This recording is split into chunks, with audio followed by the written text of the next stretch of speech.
प्रिय साथियों, एक समय की बात है। माता पार्वती कैलाश में प्रभु शिव के पास आती है और उनसे पूछने लगती है, हे प्रभु, आप ही आदि और अंत हैं। आपके के कारण काल प्राणी को ग्रहण करता है, किंतु आज मैं आपके पास यह जानने के उद्देश्य से आई हूं कि शिवलिंग को जल चढ़ाने के नियम क्या है। कौन सी औरत शिवलिंग को जल चढ़ा सकती है और कौन सी औरत शिवलिंग को जल नहीं चढ़ा सकती। इस विषय में मुझे ज्ञान दीजिए तथा कौन सी औरत को सावन के सोमवार व्रत का पालन नहीं करना चाहिए। कृपा करें और मेरे मन की आशंकाओं को दूर करें। दोस्तों, तब मुस्कुराते हुए प्रभु शिव कहते हैं, हे पार्वती, आज आपने उत्तम प्रश्न किया है। शिवलिंग को जल देने के महत्वपूर्ण कुछ नियम होते हैं। उन नियमों का पालन करते हुए ही शिवलिंग को जल देना चाहिए। यदि कोई मनुष्य इन नियमों का पालन नहीं करता है तो उसे महापाप लगता है। हे पार्वती, मैं उस स्थान से रुष्ट हो चला जाता हूं जहां पर इन नियमों का पालन ना किया जाए। हे प्रिय, आज मैं उन 3 मनुष्यों के विषय में बताने वाला हूं जिन्हें शिवलिंग को जल नहीं चढ़ाना चाहिए। इन मनुष्यों को शिवलिंग को जल देने का कोई शुभ फल प्राप्त नहीं होता है। उल्टा इनके द्वारा शिवलिंग को जल चढ़ाने पर उन्हें महापाप ही लगता है। शिवलिंग ही मेरा साक्षात स्वरूप है, जिसकी नित्य पूजा करने वालों की मैं सदैव रक्षा करता हूं। आपने देखा कि किस प्रकार मात्र 11 वर्ष की आयु वाले मार्कंडे को अमृतत्व का वरदान प्राप्त हुआ था। हे पार्वती, शिवलिंग को जल चढ़ाने के नियम बताने से पूर्व मैं आपको मेरे परम भक्त सुखमणि की एक प्राचीन कहानी सुनाता हूं, जिसे आप ध्यान से सुनिए। जो भी औरत इस प्राचीन कहानी का श्रवण करती है उसे शिवलिंग को सहस्त्र वर्षों तक जल अर्पण करने का पुण्य प्राप्त होता है। इस कहानी को जो भी पूरा ध्यान से सुनता है और इसका प्रचार करता है, उसके दुखों का नाश होता है और उसकी दरिद्रता दूर होती है और सदा के लिए वह इस संसार की मोह माया से विरक्त हो जाता है। तब माता पार्वती कहती हैं, हे स्वामी, आपके मुख से इस कहानी का श्रवण करना बड़े सौभाग्य की बात है। कृपया आप मुझसे वह कहानी कहिए, मैं इसे ध्यान से पूरा अवश्य सुनूंगी। तब प्रभु शिव माता पार्वती को वह कहानी सुनाने लगते हैं। दोस्तों, इस कहानी को आप ध्यान से पूरा अवश्य सुनिए, क्योंकि आधा अधूरा ज्ञान लाभदायक नहीं हो सकता है। तो चलिए आपको सुनाते हैं वह कहानी। साथ ही कमेंट में हर हर महादेव अवश्य लिखें। दोस्तों, प्रभु शिव कहते हैं, हे पार्वती, पूर्व काल की बात है। त्रिलोकपुरी नगरी में रामदेव नाम का एक पंडित निवास करता था। रामदेव बहुत ही बुद्धिमान, रूपवान, गुणवान और सभी शास्त्रों में पारंगत था। उसने वेदों का भी अध्ययन किया था। उसी के नगर के पास अन्य एक नगर था। उस नगर में अर्पित नाम का एक विद्वान पंडित था। उसकी एक कन्या थी जिसका नाम सुखमणि था। वह प्रभु शिव की बड़ी सेवा भाव से भक्ति करती थी। नित्य शिवलिंग जल देना और उचित नियमों के पूजा आराधना करने के बाद ही उसकी दिनचर्या की शुरुआत होती थी। सुखमणि में मनचाहे वर को प्राप्त करने हेतु 15 सावन सोमवार के व्रत भी किए थे। उसके पिता अर्पित ने बड़े ही लाड़ प्यार से अपनी औलाद का लालन पालन किया था। उसकी कन्या अत्यंत रूपवाणम और गुणवान थी। जब सुखमणि विवाह के योग्य हुई तो अर्पित को अपनी कन्या के विवाह की चिंता सताने लगी। इसीलिए उसने अपनी धर्मपत्नी से कहा, हे प्रिय, हमारी कन्या अब जवान हो चुकी है, इसीलिए अब इसका विवाह हमें कर देना चाहिए। तब उसकी धर्मपत्नी कहती है, हे स्वामी, मेरी दृष्टि में एक विद्वान पंडित है जो मेरे भाई के नगरी त्रिलोकपुरी में रहते हैं, जिनका नाम रामदेव है। मैं तो कहती हूं हमारी कन्या का विवाह उन्हीं श्रेष्ठ पंडित के साथ करा दिया जाए। उनके साथ विवाह करके हमारी कन्या सुखी जीवन व्यतीत करेगी। तब अर्पित कहता है, हे प्रिय, तुम ठीक कहती हो। मैंने भी रामदेव जी के विषय में बहुत सुना है। हम हमारी कन्या का विवाह उन्हीं के साथ करेंगे। मैं कल ही उनके पास अपनी कन्या के विवाह का प्रस्ताव लेकर जाता हूं। फिर अर्पित अपनी कन्या के विवाह का प्रस्ताव लेकर रामदेव के घर पर जाता है। तभी रामदेव घर में अपने माँ बाप की सेवा कर रहा होता है। जब अर्पित रामदेव को अपने माँ बाप की सेवा करते देखता है तो उसे बड़ा आनंद होता है और प्रसन्नता पूर्वक उसे निहारते हुए सोचता है, अरे वाह, यह पंडित पुत्र तो कितना महान है। यह तो बड़ी प्रसन्नता से अपने माँ बाप की सेवा कर रहा है। जब अर्पित को रामदेव द्वार पर खड़ा देखता है तो उनका स्वागत करता है और कहता है, हे विप्र पधारिए, आपका स्वागत है। कहिए, मैं आपकी किस प्रकार से सहायता कर सकता हूँ? रामदेव का अतिथि सत्कार देखकर अर्पित बहुत प्रसन्न हो जाता है। वह देखता है कि रामदेव का घर अत्यंत पवित्र और शुद्ध होता है। उसके घर में पूरे विधि विधान के साथ शिवलिंग को स्थापित किया हुआ है और वह उसकी नित्य पूजा करता है। इसी कारण से अर्पित को विश्वास हो जाता है कि रामदेव ही उसकी कन्या के लिए सर्वोत्तम वर है। तभी अर्पित रामदेव से कहता है, हे विप्र, आज मैं आपके पास मेरी कन्या के साथ आपके विवाह का प्रस्ताव लेकर आया हूं। मेरी कन्या के लिए आपके समान श्रेष्ठ कहीं और नहीं मिल सकता। तब रामदेव के माता पिता भी यह बात सुनकर प्रसन्न हो जाते हैं और रामदेव को विवाह के लिए मना लेते हैं। फिर रामदेव भी विवाह के लिए तैयार हो जाता है। दोस्तों, समय के अनुसार विवाह का मुहूर्त तय किया जाता है और एक पवित्र स्थान पर रामदेव और सुखमणि का विवाह संपन्न किया जाता है। सुखमणि के सुंदर और मनमोहक रूप को देखकर रामदेव भी बहुत प्रसन्न होता है। सुखमणि अत्यंत सुंदर, गुणवान और चरित्रवान औरत थी। विवाह के बाद जब सुखमणि रामदेव के घर पर जाती है तो वह भी अपने पति और सास ससुर की बड़ी सेवा करती है। अपनी मधुर वाणी और कार्यों से वह सभी के मन को जीत लेती है। सुखमणि के ससुराल वाले भी उसके कार्य से बहुत संतुष्ट और सदा ही प्रसन्न रहते हैं। सुखमणि नित्य अपने पति से पहले जागकर घर का आंगन साफ करती थी। फिर घर के अंदर साफ सफाई करके स्नान किया करती थी। स्नान करके वह पूजा घर में जाकर पूजा किया करती थी और नित्य रूप से शिवलिंग को जल देती थी तथा बेल्व पत्र अर्पण करती थी। दिन भर वह अपने अन्य कामों कर सभी परिवारजनों को प्रसन्न करती थी। फिर रात को वह पति के चरण दबाकर उसके सो जाने के बाद ही सो जाया करती थी। सुखमणि के अंदर एक पतिव्रता नारी के सभी लक्षण थे और वह अपने पति को ही परमेश्वर मानकर उनकी सेवा करती थी। सुखमणि ने कभी अपने पति के अलावा अन्य पुरुष के विषय में विचार नहीं किया। वह सत्य धर्म का पालन करने वाली और धर्म कार्य करने वाली पवित्र औरत थी। उसने कभी कोई अशुभ कार्य नहीं किया। सुखमणि के ऐसे सात्विक और सरल स्वभाव को देखकर मां लक्ष्मी भी उस पर मेहरबान थी। मां लक्ष्मी स्वयं चलकर उसके घर में आकर निवास करने लगी, जिससे सुखमणि के जीवन में सुख समृद्धि और भी अधिक बढ़ गई। दोस्तों, प्रभु शिव कहते हैं, हे देवी पार्वती, धन की देवी लक्ष्मी उन्हीं मनुष्यों पर अपनी कृपा दृष्टि बनाए रखती है जो पतिव्रता होती है और जो सत्य धर्म का पालन करती है। सुखमणि के अंदर वे सभी लक्षण थे जो एक श्रेष्ठ पतिव्रता नारी के अंदर होने चाहिए। लेकिन आगे मैं तुम्हें बताऊंगा कि सुखमणि की एक भूल के कारण उसका पूरा परिवार दुखों के बादलों में डूब गया और उसके जीवन में केवल क्लेश, अशांति और दुख ही आने लगे। हे पार्वती, फिर एक दिन की बात है जिसके अगले सुबह श्रावण मास आरंभ होने वाला था और संजोग से उस दिन अमावस्या भी थी। तभी सुखमणि ने दोपहर के खाने में खीर बनाई थी, जिसमें कि कई अधिक मात्रा में प्याज, गोभी और अन्य सब्जियों को दही के साथ मिलाकर बनाया था और स्वाद को बढ़ाने हेतु नमक का भी उपयोग उसने किया था। तब सुखमणि और उसका परिवार वह संध्या पूर्व भोजन कर रात्रि में सो गए। किंतु सुखमणि ने जो खीर बनाई थी वह काफी स्वादिष्ट बनाई और सभी के भोजन पश्चात उसमें से थोड़ी बच भी गई थी।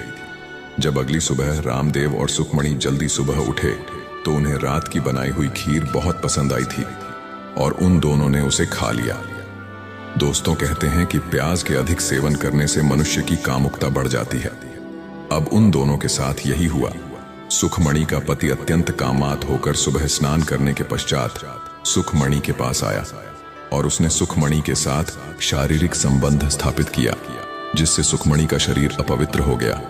लेकिन सुखमणि का मन भी चंचलता के प्रभाव में ही था, इसीलिए वह भी अपने नित्य नियम को भूल गई और उसने पति के साथ अटखेलियां बनाने के बाद बिना स्नान किए ही शिवलिंग को स्पर्श किया और जल चढ़ा दिया, जिससे सुखमणि के शरीर में महामोह ने प्रवेश कर लिया, जिस कारण से सुखमणि के सारे इंद्रिय तिलमिला उठे।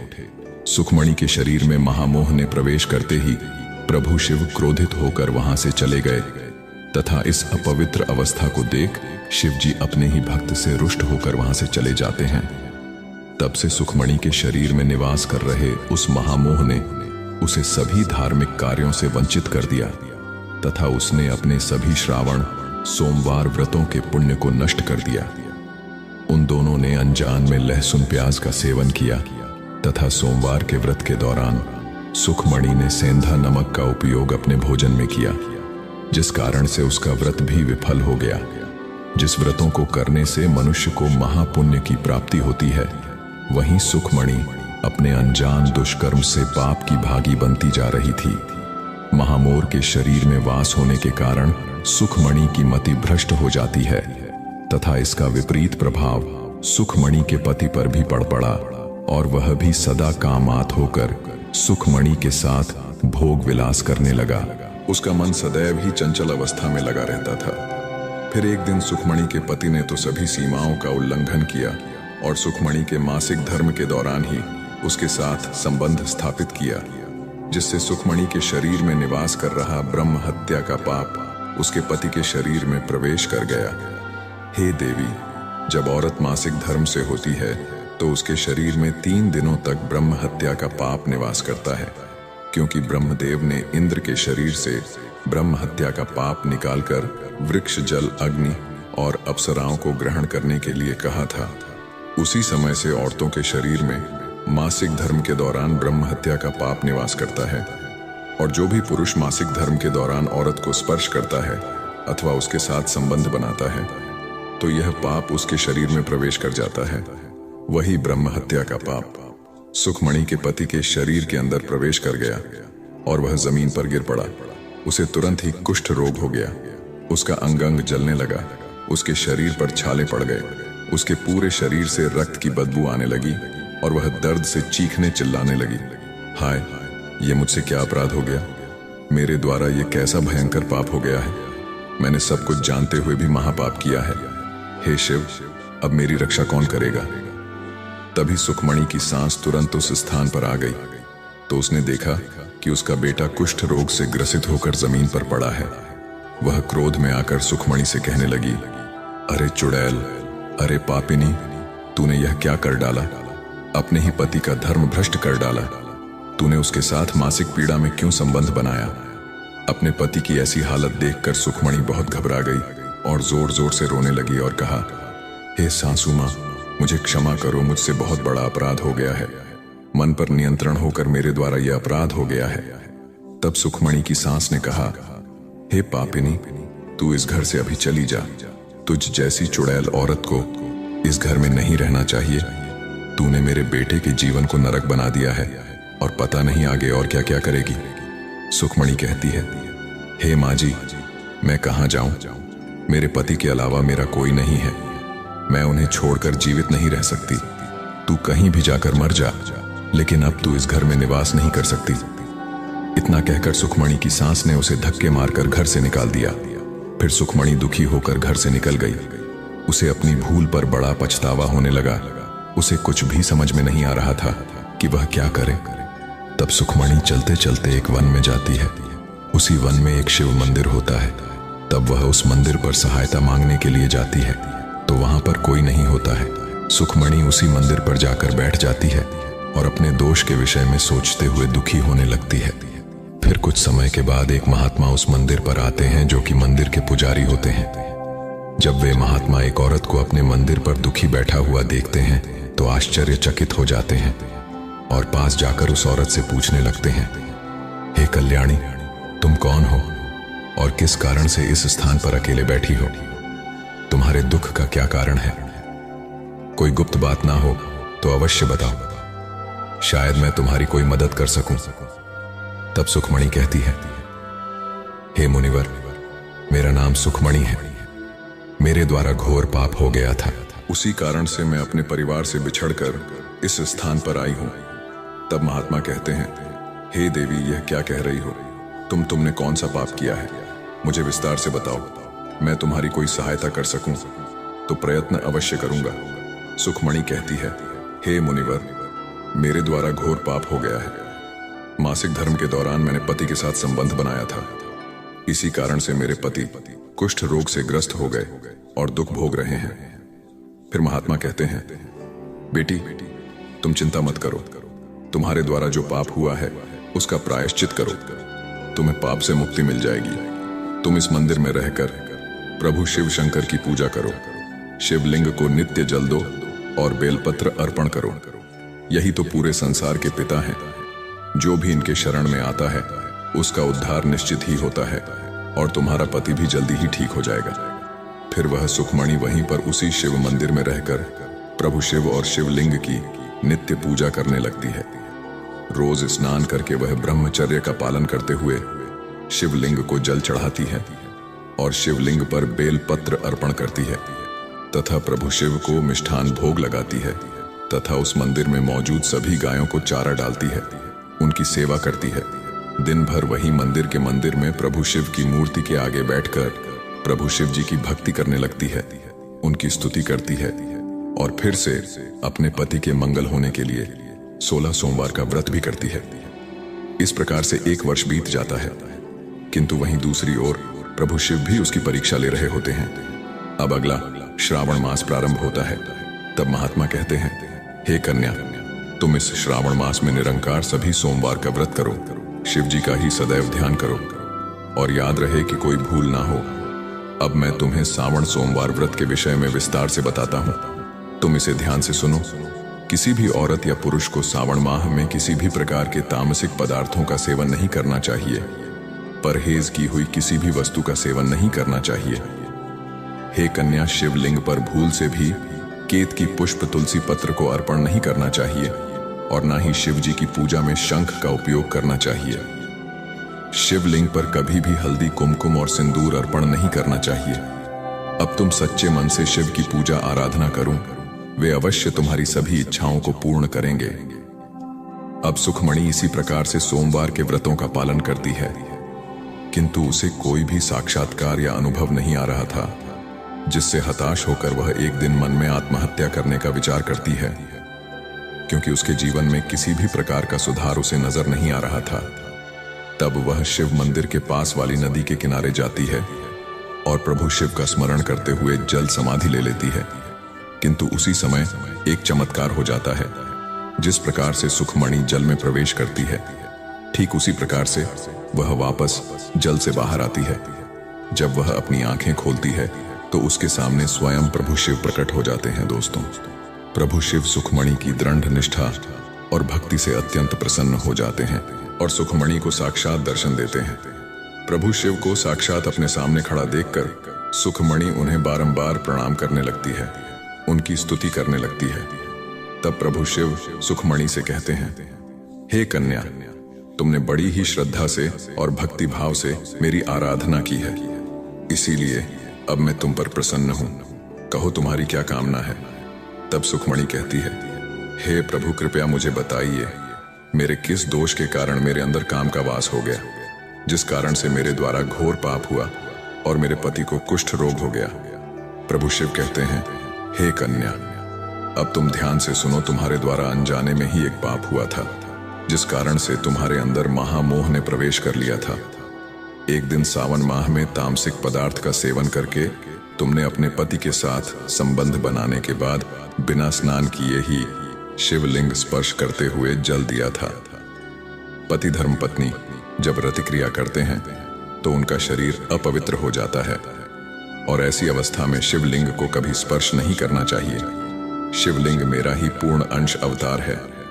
तुमने अपवित्र अवस्था में ही शिवलिंग को जल अर्पण किया था, जिस कारण से मैंने तुम्हारे घर का त्याग किया और फिर महामोर ने तुम्हारे अंदर प्रवेश कर लिया। उसी महाम के कारण तुम्हारे और तुम्हारे पति के अंदर काम का प्रभाव अधिक बढ़ गया और मासिक धर्म के दौरान औरत के साथ संसर्ग होने के कारण तुम्हारे पति को कुष्ठ रोग हो गया था। वह सुखमणि कहती है, हे प्रभु, अनजाने में मुझसे यह बड़ा पाप हो गया था, अब इस पाप का क्या प्रायश्चित है। प्रभु शिव कहते हैं, हे सुखमणि, इस पाप का प्रायश्चित तुमने 1 वर्ष तक ब्रह्मचर्य व्रत का पालन करके कर लिया है और 16 सोमवार का निरंकार व्रत भी किया, इसीलिए अब तुम पापों से मुमुक्त हो।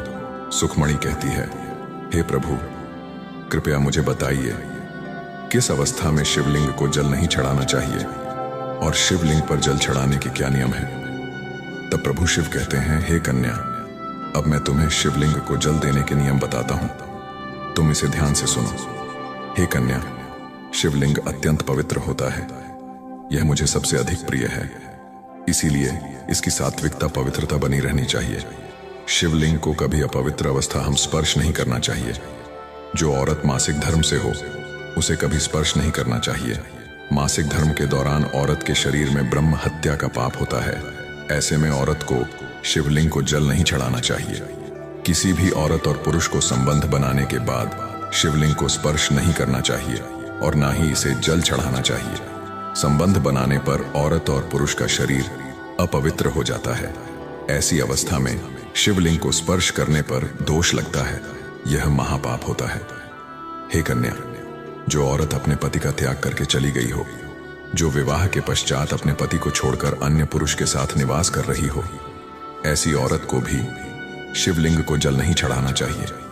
शिवलिंग की पूजा करने का अधिकार केवल पतिव्रता या कुंवारी मनुष्यों को ही है। जो औरत अस्थि वैश्यावृत्ति की या अनेक पुरुषों के साथ संबंध बनाती है, उसे शिवलिंग को जल नहीं चढ़ाना चाहिए। हे सुखमणि, अब मैंने तुम्हें शिवलिंग को जल देने के संबंध में महत्वपूर्ण नियम बताए हैं, तुम इसे ध्यान में रखो। तब सुखमणि कहती है, हे प्रभु, मेरे पति कुष्ठ रोग से पीड़ित हैं, कृपा करके मेरे पति को रोग से मुक्त कीजिए। तब शिव जी कहते हैं, हे कन्या, तुमने इस शिवलिंग की 1 वर्ष तक पूजा की है और नित्य बेलपत्र अर्पण किए हैं। वृक्षों में बेलपत्र मुझे सबसे प्रिय है। शिवलिंग पर तुमने जो बेलपत्र अर्पण किए थे, तुम इसके पत्ते ले जाकर अपने पति को गुप्त रूप से खिला दो। वह रोग और पापों से मुक्त हो जाएगा। इतना कहकर प्रभु शिव अंतर ध्यान हो जाते हैं। यह सुनकर सुखमणि बहुत प्रसन्न हो जाती है और प्रभु शिव को बारंबार प्रणाम करके धन्यवाद देती है। फिर सुखमणि उस शिवलिंग पर अर्पित बेलपत्र के कुछ पत्ते उठाकर घर पर जाती है और अपने कोढ़ी पति को खिला देती है। शिवलिंग के पत्ते खाते ही उसका पति एकदम से स्वस्थ हो जाता है और सुखमणि को गले से लगा लेता है। सुखमणि की सांस भी जब यह चमत्कार देखती है तो वह बड़ी प्रसन्न हो जाती है और फिर वे सभी प्रसन्नता से रहने लगते हैं। दोस्तों, प्रभु शिव कहते हैं, हे देवी पार्वती, इसीलिए इन अवस्थाओं में मनुष्यों को शिवलिंग को जल नहीं चढ़ाना चाहिए और ना ही शिवलिंग को स्पर्श करना चाहिए, अन्यथा इसके अशुभ परिणाम भोगने पड़ते हैं, जैसा सुखमणि के साथ हुआ था। प्रिय दर्शकों, अब हम जानते हैं शिवलिंग से जुड़े कुछ महत्वपूर्ण नियम। क्या आप जानते हैं, प्रभु शिव जी की पूजा में यह 3 चीजें उपयोग करना वर्जित है। आपको पुण्य की जगह पाप मिलेगा। तो चलिए जान लेते हैं कौन सी हैं वह 3 चीजें। सबसे पहले है तुलसी के पत्ते। जी हाँ दोस्तों, तुलसी माता लक्ष्मी का रूप है और माता लक्ष्मी प्रभु श्री हरि विष्णु जी की धर्मपत्नी, इसलिए तुलसी के पत्ते कभी भी शिवलिंग पर चढ़ाना चाहिए। दूसरा है शंख। शिव जी ने शंख छोड़ नाम के दैत्य का वध किया था और उसी के हड्डियों से शंख की निर्मित हुए हैं। तीसरा है केतकी का फूल। पुराणों के अनुसार प्रभु विष्णु और ब्रह्मा जी के विवाद में केती के फूलों ने ब्रह्मा जी के झूठ में साथ दिया था। प्रभु शिव इस विवाद में निर्णायक की भूमिका में थे। शिव जी ने केक का झूठ पकड़ लिया और उसे श्राप दिया कि उसका उपयोग उनकी पूजा में नहीं किया जाएगा। प्रभु शिव जी पीले और सफेद कनेर के फूल पसंद होते हैं, आप उन्हें जरूर अर्पित करें। धतूरे के फल और फूल भी अर्पित कर सकते हैं। साथ ही दूध चंदन से लेप चढ़ाना भी शुभ माना जाता है। पुराणों में शिवलिंग को ही ब्रह्मांड का केंद्र माना गया है। इस केंद्र से समस्त ब्रह्मांड को ऊर्जा प्राप्त होती है। शिवलिंग से ही इस ब्रह्मांड की उत्पत्ति हुई है, इसीलिए शिवलिंग को ऊर्जा का केंद्र माना गया है। इसके पास कोई भी ऐसी वस्तु नहीं रखनी चाहिए जिससे शिवलिंग से निकलने वाली ऊर्जा नकारात्मकता में परिवर्तित ना हो। वास्तुशास्त्र के अनुसार यदि ऐसी वस्तुएं शिवलिंग के पास रखी जाती हैं तो घर का वातावरण भी नकारात्मक हो जाता है। जैसे कि एक साथ 2 शिवलिंग, तुलसी का पौधा, कांसे के बर्तन, नंदी को भी पास नहीं रखना चाहिए। नंदी को थोड़ा दूर ही रखना चाहिए। पूजा स्थल पर या उसके आसपास अशुद्ध, अपवित्र और अशुभ समझी जाने वाली वस्तुएं भूलकर भी नहीं रखनी चाहिए, जैसे चमड़े की वस्तुएं, मृत मनुष्य का अस्थि या कलश हड्डियां, मांसाहार इत्यादि। मंदिर और उसके आसपास शुद्धता और सात्विकता रहनी चाहिए। जो मनुष्य शिव जी को जल देते समय 1,00,000 बार मृत्युंजय मंत्र का जाप करता है, उसके शरीर के सभी रोग नष्ट हो जाते हैं और उसका शरीर शुद्ध हो जाता है। जो 2 लाख बार मृत्युंजय मंत्र का जाप करता है उसे अपनी पूर्व जन्म की बातों का स्मरण होने लगता है, और जो मनुष्य 3 लाख बार मृत्युंजय मंत्र का जाप करता है उसे काम्य वस्तुओं की प्राप्ति होती है, अर्थात वह जिन वस्तुओं की कामना करता है वह उसे प्राप्त हो जाती है। तो प्रिय दर्शकों, आपको यह कहानी कैसी लगी कमेंट करके अवश्य बताएं। जानकारी अच्छी लगी तो वीडियो को लाइक जरूर करें और कमेंट में हर हर महादेव अवश्य लिखें। साथ ही चैनल को सब्सक्राइब करें। ऐसी ही रोचक धार्मिक कहानियों के लिए हमारे साथ बने रहिए। हमारे धर्म ग्रंथ कहानियों के चैनल अकेला व्यक्ति हर बार को सुनने के आपका तहे दिल से धन्यवाद। चलिए अब दूसरी कथा शुरू करते हैं। दोस्तों, आज मैं आपको भरोसे के ऊपर एक कथा सुनाने जा रहा हूं। आपसे विनती है आप इसे अंत तक अवश्य सुनें, जिससे आपको अंदाजा लग जाएगा कि किस पर भरोसा करना चाहिए और किस पर नहीं। और हाँ दोस्तों, यह कथा हमें भेजी है मेरठ के रहने वाले सुखदेव भाई ने, तो उनका हम तहे दिल से शुक्रिया करते हैं। अगर आपको ये कथा अच्छी लगे तो एक बार लाइक जरूर करें और हमारे YouTube चैनल को सब्सक्राइब जरूर से कर लें। तो चलिए शुरू करते हैं दोस्तों। इन 3 लोगों पर भूलकर भी विश्वास नहीं करना चाहिए, क्योंकि यह 3 लोग धोखा अवश्य देते हैं जिन पर कभी भी भरोसा नहीं करना चाहिए। दोस्तों, आपका ज्यादा समय नष्ट न करते हुए कहानी को शुरू करते हैं। दोस्तों, एक बार प्रभु विष्णु जी और देवी लक्ष्मी जी क्षीर सागर में शेष नाग की सैया पर विराजमान होकर विश्राम कर रहे थे। तब प्रभु विष्णु जी ने देखा कि देवी लक्ष्मी जी किसी बात को लेकर बहुत ही ज्यादा चिंतित हैं। फिर प्रभु विष्णु जी ने देवी लक्ष्मी जी को यूं चिंतित देखकर उनसे उनके इतना ज्यादा चिंतित होने का कारण पूछते हुए कहा कि हे देवी लक्ष्मी, आज आप किसी बात को लेकर बहुत ही ज्यादा चिंतित जान पड़ रही हैं। आप मुझसे अपने उस कारण को पूछिए, हम आपको आपके प्रश्न के उत्तर अवश्य देंगे। तब देवी लक्ष्मी जी कहती हैं, हे प्रभु, आज मैं जब पृथ्वी लोक का भ्रमण करके आपके पास आ रही थी तब मैंने देखा कि 2 लोग ज्येष्ठ अच्छे दोस्त थे, लेकिन पता नहीं क्या होता है कि एक दिन दूसरा दोस्त अपने उस दोस्त को धोखा दे देता है और उससे कभी मिलने भी नहीं आता है। इसीलिए हे प्रभु, मेरा आपसे एक प्रश्न है कि वे कौन से 3 लोग होते हैं जिन पर भूल कर भी विश्वास नहीं करना चाहिए। देवी लक्ष्मी जी की बात सुनकर प्रभु विष्णु जी देवी लक्ष्मी जी से कहते हैं, हे देवी लक्ष्मी, आपने इस प्रश्न को पूछकर पूरी मनुष्य जाति का उद्धार कर दिया है, किंतु हम आपको आपके इस प्रश्न का उत्तर देने से पहले आपको एक अत्यंत महत्वपूर्ण कथा सुनाना चाहते हैं। लेकिन आपको इस कथा को शुरू से लेकर अंत तक पूरा सुनना होगा, क्योंकि जिस तरह आधे पानी से भरे हुए घड़े का पानी जमीन पर गिरता रहता है, ठीक उसी तरह आधे अधूरे ज्ञान वाले इंसान का ज्ञान उसके लिए हानिकारक होता है। तब देवी लक्ष्मी जी प्रभु विष्णु जी से कहती हैं कि हे प्रभु, मैं आपको विश्वास दिलाती हूँ कि मैं इस कथा को शुरू से लेकर अंत तक पूरा अवश्य सुनूंगी और इस कथा से मिलने वाले ज्ञान को समस्त देवलोक में अवश्य विख्यात करूंगी। दोस्तों, प्रभु विष्णु जी देवी लक्ष्मी जी से कहते हैं, हे देवी, बहुत पहले की बात है, किसी राज्य में एक राजा राज करता था। वह राजा बहुत ही धीर वीर पुरुष था। उसके 3 बेटे थे और वे अपने पिता से भी ज्यादा बलवान थे, क्योंकि वे तीनों अपने पिता को अकेले ही युद्ध में हरा देते थे।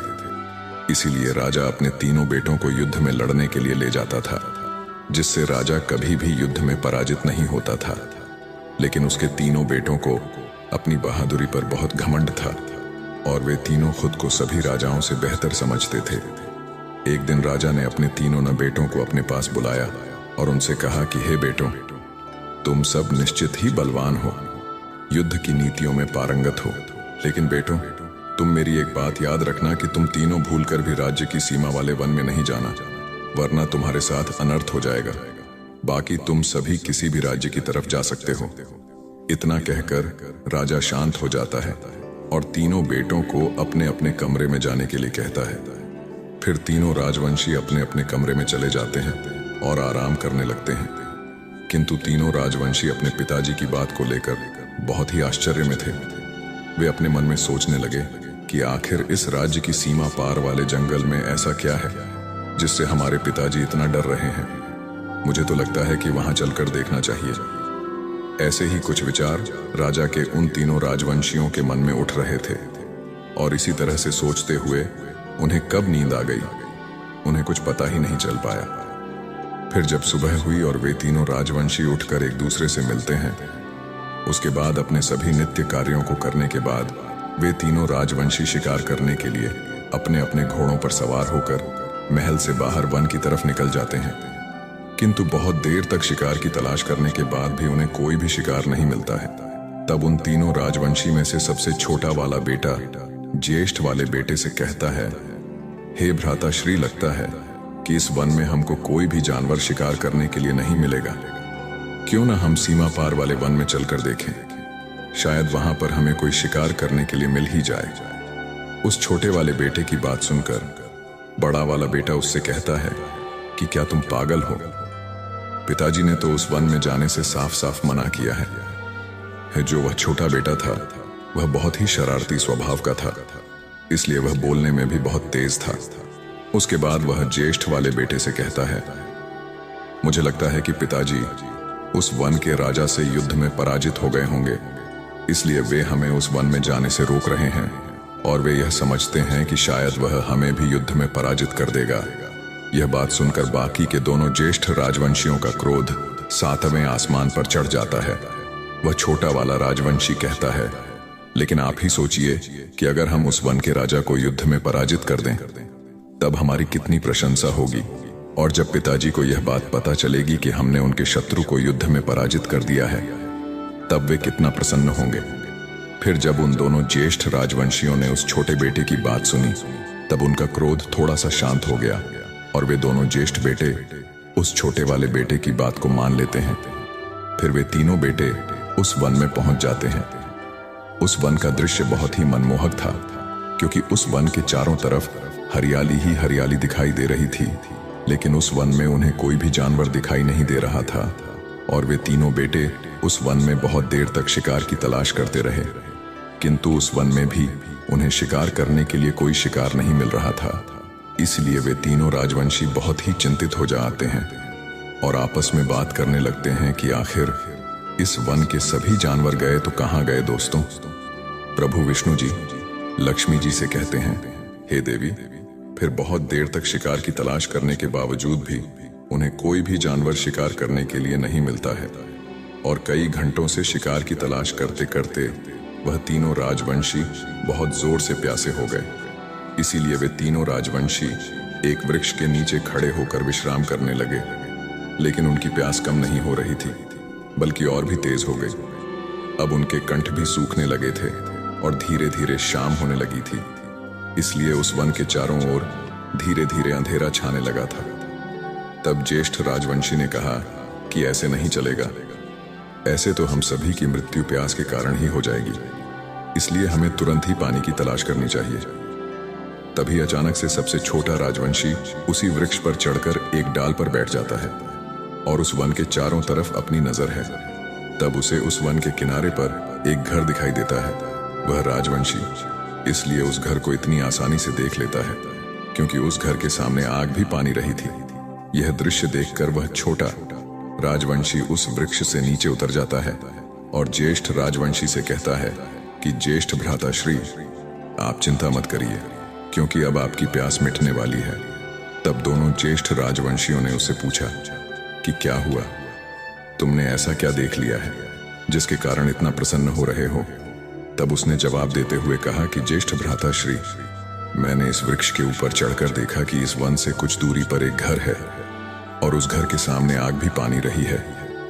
अगर उस घर के सामने आग पानी रही है, तब उस घर में वह तो अवश्य ही होगा जिसने आग लगाई होगी, और शायद उस घर में पानी भी होगा।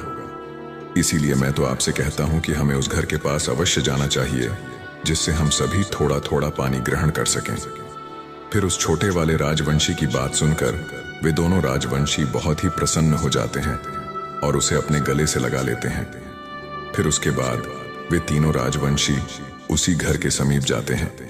तब उन्हें रास्ते में एक कुआं दिखाई देता है। कुएं को देखकर वे तीनों राजवंशी बहुत ही प्रसन्न हो जाते हैं और अपने मन में सोचने लगते हैं कि अब तो हमें पीने के लिए बहुत सारा पानी मिलेगा। फिर उन तीनों राजवंशियों ने कुएं के अंदर झांक कर देखा। तब उन्होंने देखा कि कुआं तो पानी से पूरी तरह से भरा हुआ था, लेकिन पानी कुएं के बहुत नीचे था और कुएं के पास एक बाल्टी भी रखी हुई थी, परंतु उस बाल्टी में रस्सी नहीं बंधी हुई थी। अब वे तीनों राजवंशी अपने मन में सोचने लगे कि पानी तो मिल गया है, किंतु बिना रस्सी के इस कुएं से पानी कैसे निकाला जाए, और अगर हमें सही समय पर अपनी प्यास बुझाने के लिए थोड़ा सा पानी नहीं मिलेगा, तब प्यास के कारण हमारी तो यहाँ मृत्यु ही हो जाएगी। फिर ज्येष्ठ राजवंशी ने छोटे राजवंशी से कहा कि जाओ उस घर में पूछ कर आओ। जब यहाँ कुआं है तो उस घर के अंदर कोई ना कोई उस घर में अवश्य रहता होगा और कोई ना कोई इस कुएं से पानी निकालता होगा। साथ ही इस कुएं से पानी निकालने के लिए उस घर में रस्सी भी अवश्य होगी, इसलिए तुम जल्दी जाओ और उस घर से रस्सी मांग कर लाओ। दोस्तों, प्रभु विष्णु जी देवी लक्ष्मी जी से कहते हैं, हे देवी। फिर वे दोनों ज्येष्ठ राजवंशी उसी कुएं के पास बैठ जाते हैं और इधर छोटा वाला राजवंशी उस घर के द्वार पर रस्सी लेने के लिए पहुंच जाता है। उस घर के पास पहुंचकर उसने आवाज लगाई, क्या घर में कोई है? सुनिए, आप हमें आपके उस कुएं से पानी निकालने के लिए रस्सी दे दीजिए, क्योंकि हम तीनों भाई बहुत प्यासे हैं और अगर हमें समय पर पीने के लिए थोड़ा सा पानी नहीं मिलेगा तो प्यास के कारण हमारी मृत्यु हो जाएगी। फिर जैसे ही छोटे राजवंशी ने आवाज लगाई, उसके कुछ देर बाद उस घर के अंदर से एक अत्यंत सुंदर सी महिला बाहर निकली। तब उस छोटे राजवंशी ने उससे विनम्र निवेदन किया कि सुनिए, हम 3 भाई हैं और तीनों भाई प्यास के कारण बहुत व्याकुल हैं। मेरे बाकी के दोनों भाई आपके रास्ते वाले कुएं के पास बैठे हुए हैं। उन्होंने मुझे आपके घर से रस्सी लाने के लिए कहा है, इसलिए मैं आपके घर से रस्सी मांगने के लिए आया हुआ हूं। एक बाल्टी तो उस कुएं के पास रखी हुई है, किंतु उसमें रस्सी नहीं है। अगर आपके घर में कोई रस्सी हो और आप मुझे दे दें तो आपका मुंह पर बहुत बड़ा उपकार होगा। वह औरत बहुत ही सुंदर थी और छोटा राजवंशी भी उस औरत की तरह बहुत सुंदर था और वह कन्या उसे देखते ही उस पर मुग्ध हो गई थी। फिर वह अपने मन में सोचने लगी कि आज तो घर में बैठे यह सुंदर नवयुवक मेरे पास चलकर आया है, इसको मैं अपना पति बनाऊंगी। वह औरत अपने द्वार पर खड़े होकर ही उस छोटे राजवंशी के सौंदर्य को एकटक देखती रह गई। तब छोटे राजवंशी ने उस औरत से कहा कि हे सुंदरी, आप किस सोच में पड़ गई हैं? अगर आपके घर में कोई रस्सी हो तो हमें दे दीजिए। फिर वह औरत उस छोटे वाले राजवंशी से कहती है कि आप कुछ देर यहीं रुकिए, मैं अपनी बड़ी बहन से पूछ कर आती हूँ और आपको देने के लिए रस्सी भी लाती हूँ। तब वह सुंदर सी औरत उस घर के अंदर जाती है और घर के अंदर पहुंचकर अपनी बहन से कहती है, अरे बहन, हमारे घर के बाहर द्वार पर एक नवयुवक खड़ा हुआ है। वह दिखने में बिल्कुल कोई राजवंशी की तरह लगता है। वह मासूम प्यास से व्याकुल हो रहा है और हमारे घर से रस्सी मांगने के लिए आया हुआ है।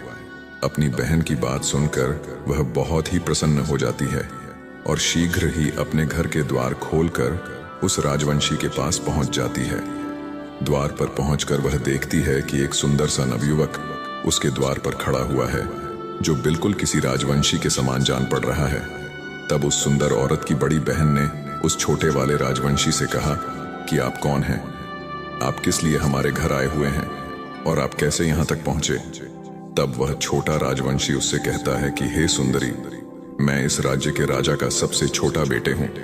मैं और मेरे दोनों ज्येष्ठ भाई वन में शिकार करने के लिए महल से बाहर निकले थे, लेकिन हमें कोई भी जानवर शिकार करने के लिए नहीं मिला, इसलिए हम इस वन में आ गए।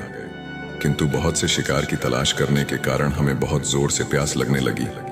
इस वजह से मैं आपके घर से रस्सी मांगने के लिए आया हूँ, ताकि हम सभी उस कुएं से पानी निकाल सकें, क्योंकि हम तीनों भाई बहुत प्यासे हैं।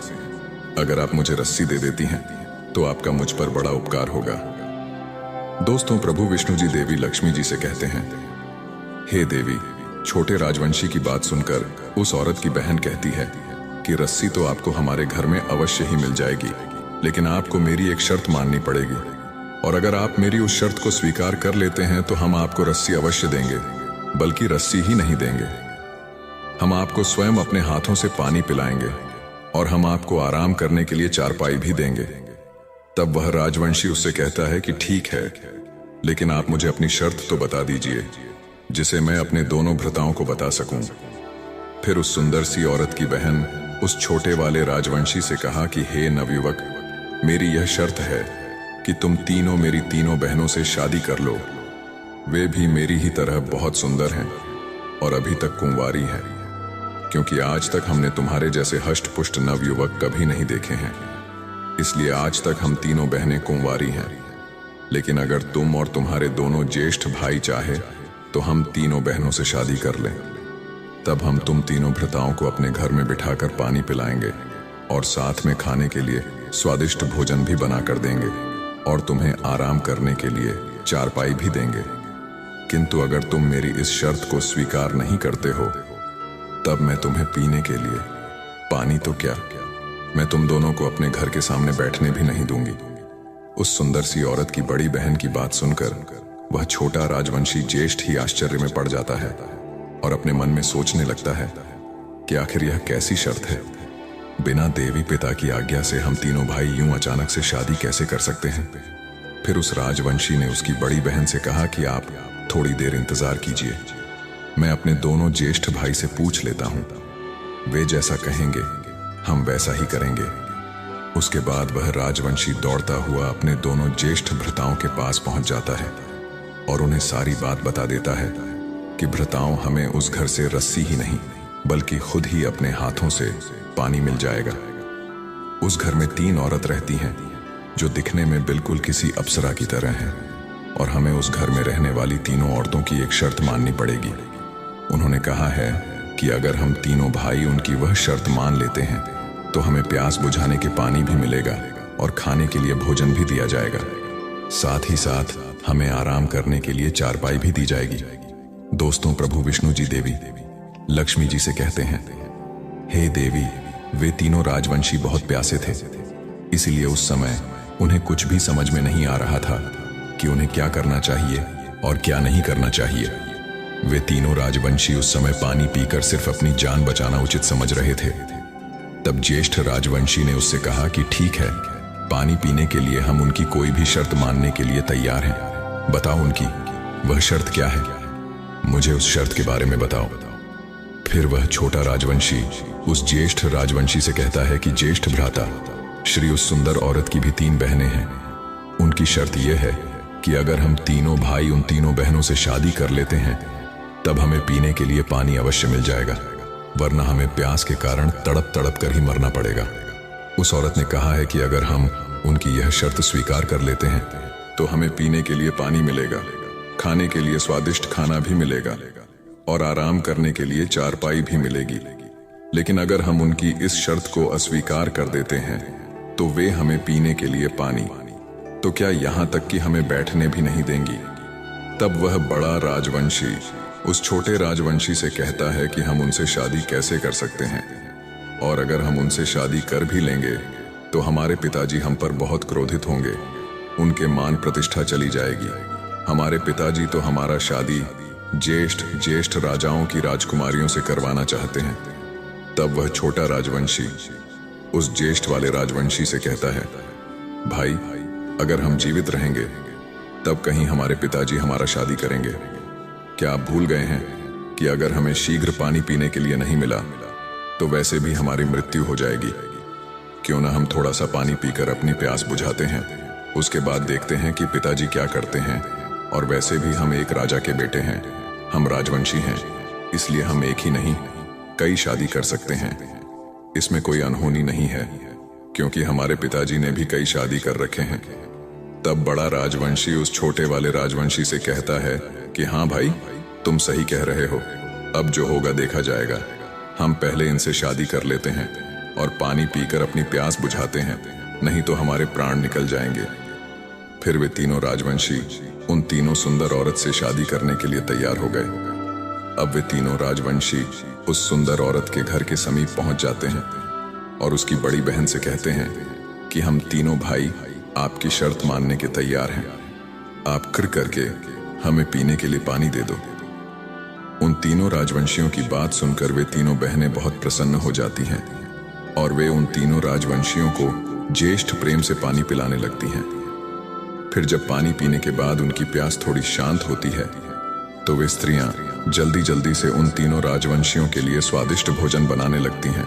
फिर उन्हें ज्येष्ठ प्रेम से भोजन खिलाती है।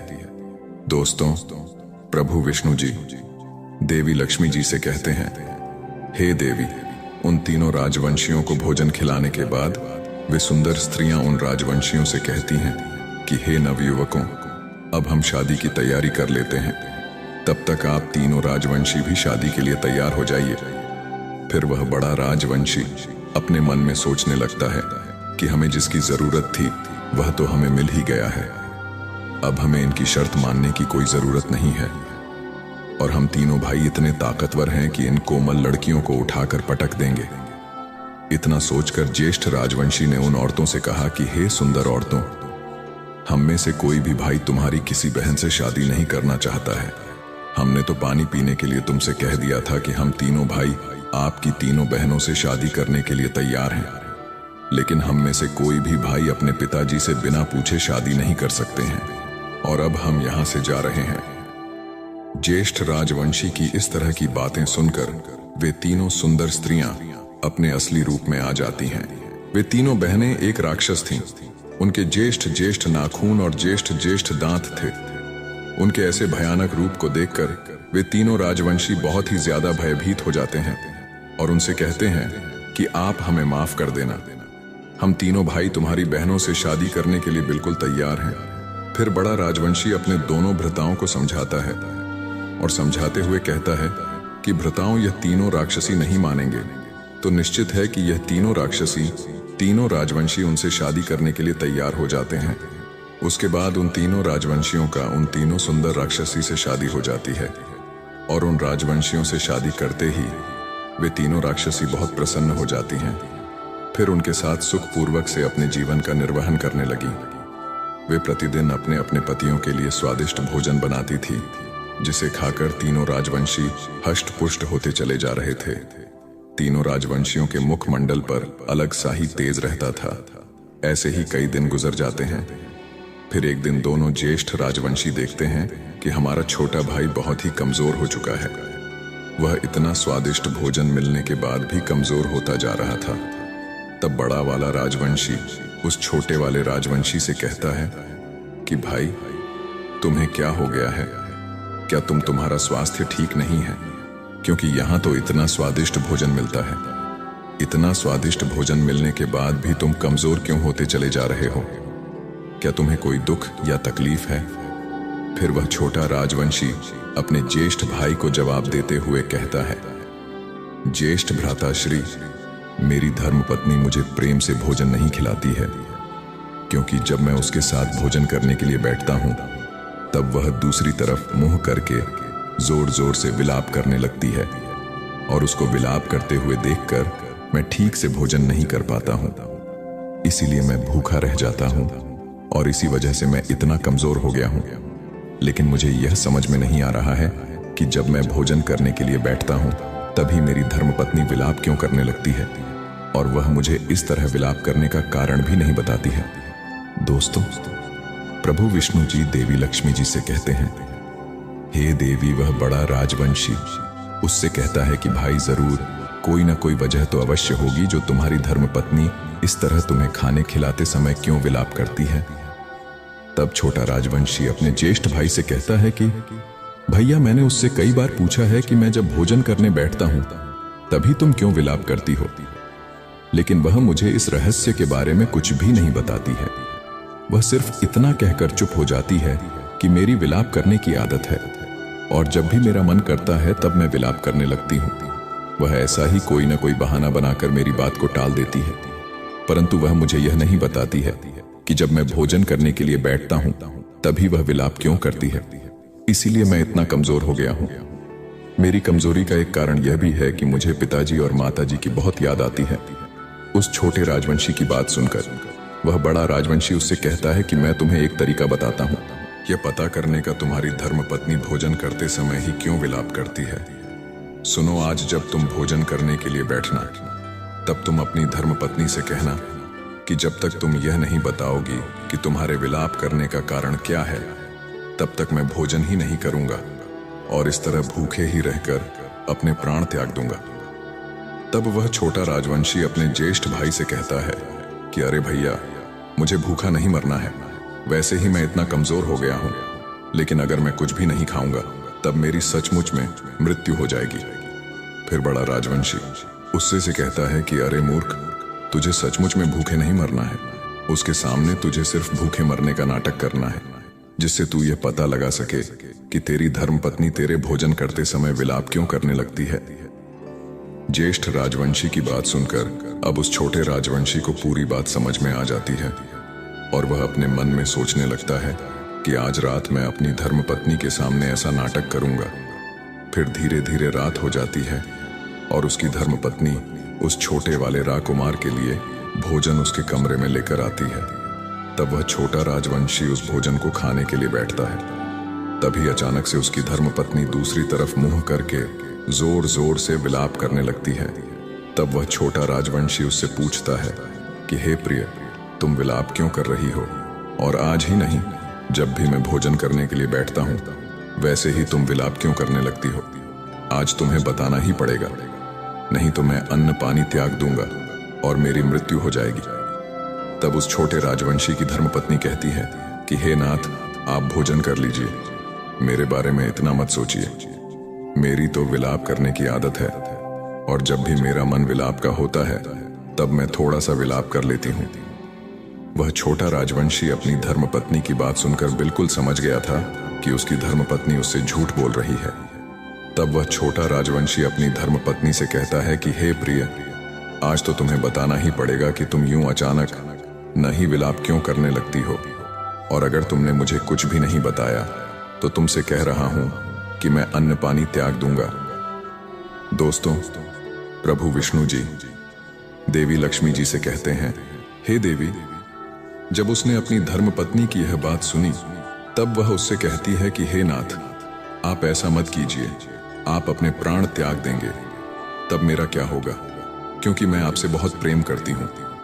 चलिए अब मैं आपको बताती हूं कि मैं आपके भोजन करते समय क्यों विलाप करती हूं। मेरे विलाप करने का कारण यह है कि मेरी तीनों बहनें एक राक्षसी हैं और दुर्भाग्य से मैं भी एक राक्षसी हूं। मेरी दोनों बहनें प्रतिदिन वन में जाती हैं और अपने भोजन के लिए अलग अलग जीव जंतुओं का मांस लेकर आती हैं। फिर उस मांस को आराम से खाती हैं, किंतु वे दोनों मनुष्य की तरह शाकाहारी भोजन नहीं करती हैं। और इस बात को लेकर मैं बहुत चिंतित रहती हूँ कि जिस दिन मेरी बहनों को खाने के लिए किसी जीव जंतु का मांस नहीं मिलेगा तो उस दिन वे आपको और आपके दोनों भ्राताओं को ही मारकर खा जाएंगी। आप अपने भ्राताओं से बहुत ज्यादा प्रेम करते हैं। शायद आप अपने भ्राताओं को मरा हुआ देखकर आपको बुरा लगे और हो सकता है कि उसके बाद आप मुझसे प्रेम करना ही छोड़ दें, लेकिन मैं आपके साथ ऐसा कभी भी नहीं करूंगी, क्योंकि मैं आपसे बहुत प्रेम करती हूँ। किंतु मेरी दोनों बहनें अपने पतियों से थोड़ा सा भी प्रेम नहीं करती हैं। उन्हें जिस दिन किसी भी जानवर का मांस नहीं मिलेगा, उस दिन वे दोनों अपने अपने पतियों को ही मारकर खा जाएंगी। मैं इसी बात को लेकर बहुत चिंतित हूं कि कहीं मेरी बहनों के कारण मुझे आपसे दूर ना होना पड़ जाए और कहीं आप ही मुझे त्याग ना दें। इसी कारण जब आप भोजन करने के लिए बैठते हैं तब मैं दूसरी तरफ मुंह करके विलाप करने लगती हूँ। अपनी धर्मपत्नी की बात सुनकर वह छोटा राजवंशी उससे कहता है कि हे प्रिय, अगर ऐसी बात है तब इसका मतलब है कि मेरे दोनों ज्येष्ठ भ्राताओं के प्राण संकट में हैं और किसी समय उनकी पत्नियां उन्हें ही अपना भोजन बना सकती हैं। वह छोटा राजवंशी आगे कहता है कि हे प्रिय, क्या तुम्हारे पास तुम्हारी बहनों से मेरे भ्राताओं के प्राणों को बचाने का कोई उपाय नहीं है? तब उसकी धर्मपत्नी उससे कहती है कि हे नाथ, मैं आपको और आपके दोनों भ्राताओं को मेरी बहनों से बचने का उपाय बता सकती हूँ, लेकिन आपको मेरी एक शर्त माननी पड़ेगी। अगर आप मेरी उस शर्त को स्वीकार कर लेते हो, मैं आप और आपके दोनों भ्राताओं को मेरी दोनों बहनों के हाथों से मृत्यु होने से बचा लूंगी। और मेरी शर्त यह है कि आपको अपने साथ साथ मेरे प्राण भी बचाने पड़ेंगे, क्योंकि मैं आपके साथ मरते दम तक अपने जीवन का निर्वहन करना चाहती हूँ। यही मेरी शर्त है दोस्तों। प्रभु विष्णु जी लक्ष्मी जी से कहते हैं, हे देवी, अपनी धर्मपत्नी की बात सुनकर वह छोटा राजवंशी अपनी धर्मपत्नी से कहता है कि हे प्रिय, मैं अभी अपने दोनों ज्येष्ठ भ्राताओं से इसके बारे में पूछ कर आता हूँ और उन्हें तुम्हारी शर्त भी बता कर आता हूँ। अगर वे तुम्हारी शर्त मानने के लिए तैयार हो जाएंगे तब मैं आकर तुम्हें बताऊंगा। फिर वे दोनों बहनें अपने भोजन की तलाश में वन की तरफ चली जाती हैं, किंतु उस छोटे राजवंशी की धर्मपत्नी अपने भोजन की तलाश के लिए कहीं नहीं जाती है, बल्कि घर में ही रहती है। उधर छोटा राजवंशी अपने दोनों ज्येष्ठ भ्राताओं के पास सलाह लेने के लिए आता है और उनसे कहता है कि ज्येष्ठ भैया, मेरी बात ध्यान से सुनिए। मेरी धर्मपत्नी ने मुझे बता दिया है कि वह प्रतिदिन मेरे भोजन करते समय ही क्यों विलाप करती है। उसने मुझे इस तरह विलाप करने का कारण यह बताया है कि उसकी दोनों बहनें एक राक्षसी हैं और वे प्रतिदिन वन से अपने भोजन के लिए जीव जंतुओं का मांस लेकर आती हैं। उसने आगे कहा कि जिस भी दिन उसकी बहनों को खाने के लिए मांस नहीं मिलेगा, उस दिन वे आप दोनों को ही मारकर खा जाएंगी। इसलिए हम सभी के प्राण संकट में हैं और वे किसी भी दिन आपकी पत्नियां आपको ही मारकर खा सकती हैं। तब बड़ा राजवंशी उस छोटे राजवंशी से कहता कि भाई, क्या इस संकट से बचने का कोई उपाय है? क्या हम इन राक्षस से बचकर कहीं भाग सकते हैं? तब वह छोटा राजवंशी कहता है कि भैया, मैंने पूछ लिया है, लेकिन उसने बताया है कि वह हमें मरने से बचा लेगी, किंतु हमें उसकी एक शर्त माननी पड़ेगी। फिर बीच वाला राजवंशी उससे कहता है कि अरे भाई, तू उस दिन भी एक शर्त लेकर आया था और तेरी उसी शर्त के वजह से आज हम तीनों इतनी बड़ी मुसीबत में फंस गए हैं। अब आज फिर तू एक शर्त लेकर आया है। तू जाकर अपनी धर्मपत्नी को कह दे कि हम उसकी कोई शर्त नहीं मानेंगे। फिर बड़ा राजवंशी कहता है कि अरे भ्राताओं, यह समय आपस में बहस करने का नहीं है। अभी हमारे प्राण संकट में हैं और इसकी धर्मपत्नी हमारे प्राण बचा सकती है, तो हमें इसकी धर्मपत्नी की शर्त मान लेनी चाहिए। अब वह बड़ा राजवंशी कहता है कि भाई, हम तुम्हारी धर्मपत्नी की शर्त मानने के लिए तैयार हैं। बताओ, तुम्हारी धर्मपत्नी की शर्त क्या है? तब वह छोटा राजवंशी अपने दोनों ज्येष्ठ भ्राताओं से कहता है कि मेरी धर्मपत्नी की शर्त है कि हमें अपने प्राणों के साथ साथ उसके भी प्राण बचाने पड़ेंगे, क्योंकि वह मुझसे बहुत प्रेम करती है और मेरे साथ ही अपने जीवन का निर्वहन करना चाहती है। और अगर हम उसकी इस शर्त को स्वीकार कर लेते हैं तो वह हम तीनों भ्राताओं के प्राण बचा लेगी। सिर्फ यही उसकी शर्त है। फिर वह बड़ा राजवंशी कहता है, ठीक है, वह अपनी बहनों के साथ विश्वासघात कर रही है, इसलिए हम उसके प्राण बचाने के लिए तैयार हैं। दोस्तों, प्रभु विष्णु जी देवी लक्ष्मी जी से कहते हैं, हे देवी। अब वे तीनों राजवंशी उस छोटे वाले राजवंशी की धर्मपत्नी के पास आ जाते हैं और उससे कहते हैं कि तुम अपनी बहनों को धोखा देकर हमारे प्राण बचा रही हो, इसलिए हम तुम्हारे प्राण अवश्य बचाएंगे, लेकिन यह तो बताओ कि मुझे क्या करना होगा। तब उस छोटे राजवंशी की धर्मपत्नी उससे कहती है कि आप तीनों राजवंशियों को शिकार करने के लिए वन में जाना पड़ेगा और वन में जाकर अपने आप को खुद ही घायल करना होगा, फिर घर में घायल होकर आना होगा। जब मेरी बहनें आप लोगों को घायल अवस्था में देखेंगी तब वे दोनों आप दोनों से अवश्य पूछें कि आप घायल क्यों हैं। तब आपको बताना है कि वन में कुछ लुटेरे छिपे हुए थे, उन्हीं ने हमारा सारा धन लूट लिया और उनके घोड़े बहुत तेज भाग रहे थे, लेकिन हमारे घोड़े बहुत धीरे भागते हैं, इसलिए हम उनसे पराजित हो गए। उस छोटे राजवंशी की धर्मपत्नी आगे कहती हैं कि उसके बाद मेरी बहनें आप लोगों से पूछेंगे कि आप क्या चाहते हो। तब आपको उनसे यही कहना है कि हमें आपके तेज दौड़ने वाले घोड़े दे दीजिए, हम भी शिकार करने के लिए जाएंगे और अच्छे अच्छे जीव जंतुओं का शिकार करके लाएंगे, तब आपसे प्रसन्न हो जाएंगी। फिर मेरी बहनें आपको तेज दौड़ने वाले घोड़े दे देंगी और आप तीनों भाई उन घोड़ों पर सवार होकर और इस वन को पार करके अपने राज्य महल में चले जाना।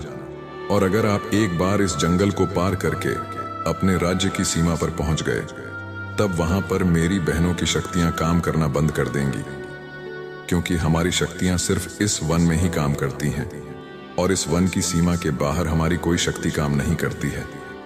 अगर आप तीनों राजवंशियों ने एक बार इस वन को पार कर लिया तो मेरी बहनें आप तीनों भ्राताओं का कुछ भी नहीं बिगाड़ पाएंगी और आपके प्राण भी बच जाएंगे। अब तीनों राजवंशियों को उस छोटे राजवंशी की धर्मपत्नी की बात अच्छी तरह से समझ में आ गई थी।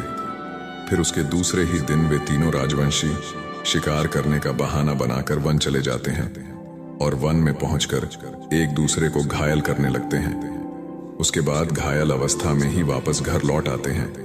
फिर घर पहुंचकर जब उनकी पत्नियां उन्हें देखती हैं कि हमारे पति बहुत घायल हैं और उनके शरीर से रक्त भी बह रहा है, तब वे अपने पतियों की ऐसी अवस्था देखकर बहुत क्रोधित हो जाती हैं और क्रोधित होकर ही अपने पतियों से पूछती हैं कि आपकी ऐसी हालत किसने की है?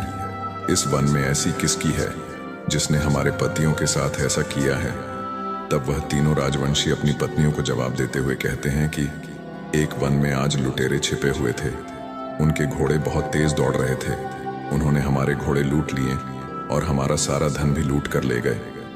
क्योंकि हमारे घोड़े बहुत धीरे धीरे दौड़ते हैं, इसलिए हम उनसे पराजित हो गए। दोस्तों, अब प्रभु विष्णु जी देवी लक्ष्मी जी से कहते हैं, हे देवी लक्ष्मी।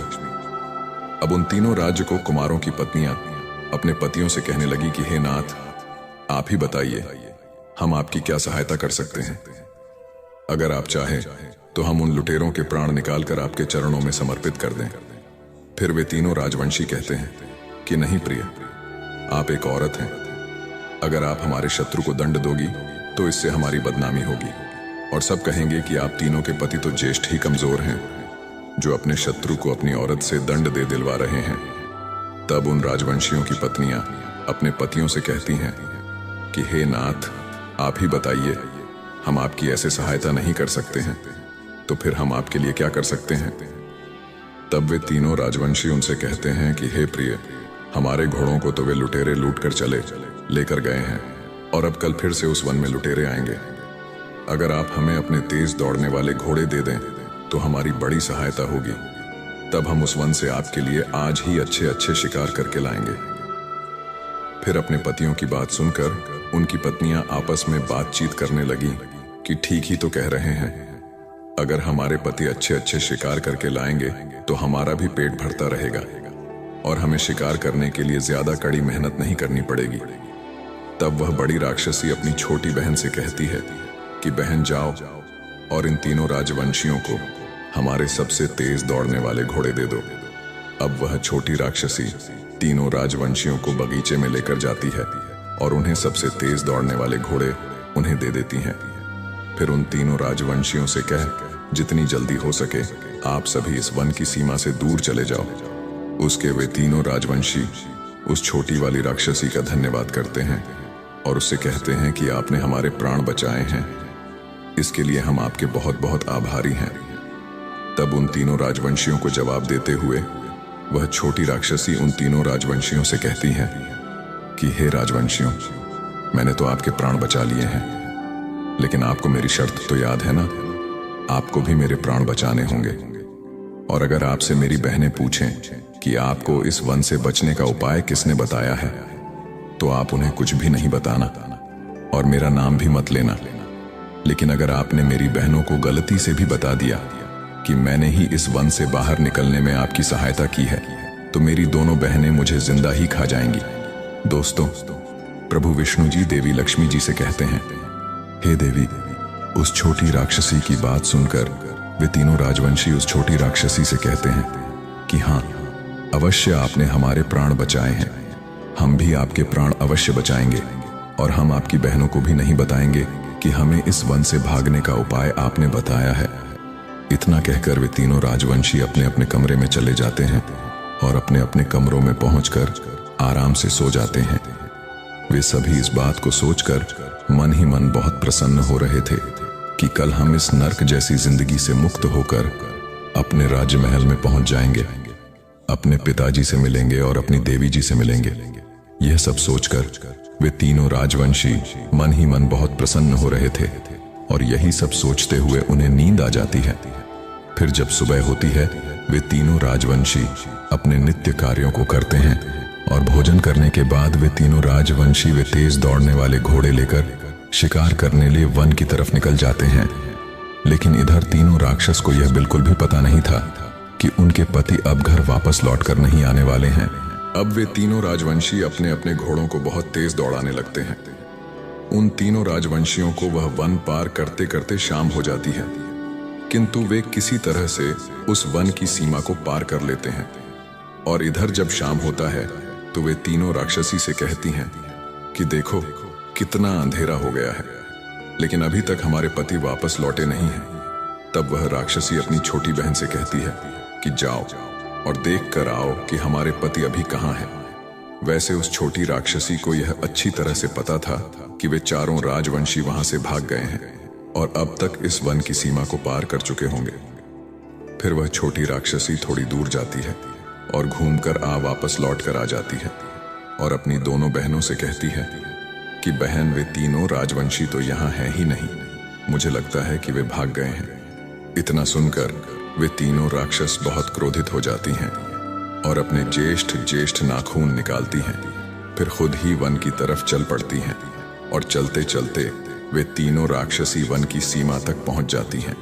तो वे देखती हैं कि वे तीनों राजवंशी वन की सीमा की दूसरी तरफ पहुंच गए हैं, इसीलिए वे उन्हें कोई नुकसान नहीं पहुंचा सकती थीं। तब यह देखकर वह बड़ी वाली राक्षसी बहुत क्रोधित हो जाती है और वह उन राजवंशियों से कहती है कि हे राजवंशियों, अब तो आप बच गए हो और अब हम आपको कोई नुकसान नहीं पहुंचा सकते हैं, लेकिन आप हमें जाते जाते एक बात बताते जाइए कि आपको इस वन से भागने का उपाय किसने बताया है और आपको कैसे पता चला कि इस वन की सीमा के पार हमारी शक्तियों का प्रभाव कम हो जाता है। उस बड़ी राक्षसी की बात सुनकर वह बड़ा राजवंशी सोचने लगता है कि हम तीनों भ्राताओं के प्राण तो अब बच गए हैं, अब हमें उस छोटी राक्षसी से क्या लेना देना है। चलो मैं इन्हें बता ही देता हूं कि तुम्हारी ही छोटी बहन ने तुम्हारे साथ विश्वासघात किया है और उसी ने हमारे प्राण बचाए हैं। दोस्तों, प्रभु विष्णु जी देवी लक्ष्मी जी से कहते हैं, हे देवी, वह बड़ा राजवंशी उन राक्षसों को बताने ही वाला होता है कि तभी वह छोटा राजवंशी उससे कहता है कि भैया, आप कृपया करके ऐसा मत कीजिए। मेरी धर्मपत्नी ने हम सबके प्राण बचाए हैं और अंत में हम उसके साथ विश्वासघात नहीं कर सकते हैं। अगर हम ऐसा करेंगे तो हमें बहुत बड़ा पाप लगेगा। लेकिन वह बड़ा राजवंशी क्रोधित था और बहुत ही दुष्ट स्वभाव का था, इसलिए वह उस छोटी राक्षसी की शर्त को भूल गया था। फिर उसने उस बड़ी राक्षसी से जोर जोर से कहा कि तुम्हारी छोटी बहन ने ही तुम्हारे साथ विश्वासघात किया है और उसी ने हमें तुमसे बचने का उपाय बताया था और रास्ता भी बताया था। उस ज्येष्ठ वाले राजवंशी की बात सुनकर वे दोनों राक्षसी पर बहुत क्रोधित हो जाती हैं। फिर एकदम से अपनी छोटी बहन पर टूट पड़ती है और उसे नोच नोच कर खा जाती है। यह देखकर वह छोटा राजवंशी बहुत जोर जोर से विलाप करने लगता है और अपने दोनों भ्राताओं से कहता है कि भैया, आपने ऐसा क्यों किया? इसने हमारे प्राण बचाए थे, आपको ऐसा नहीं करना चाहिए। तब वह बड़ा राजवंशी उस छोटे राजवंशी से कहता है कि अरे मूर्ख, इससे हमारा कोई लेना देना नहीं है।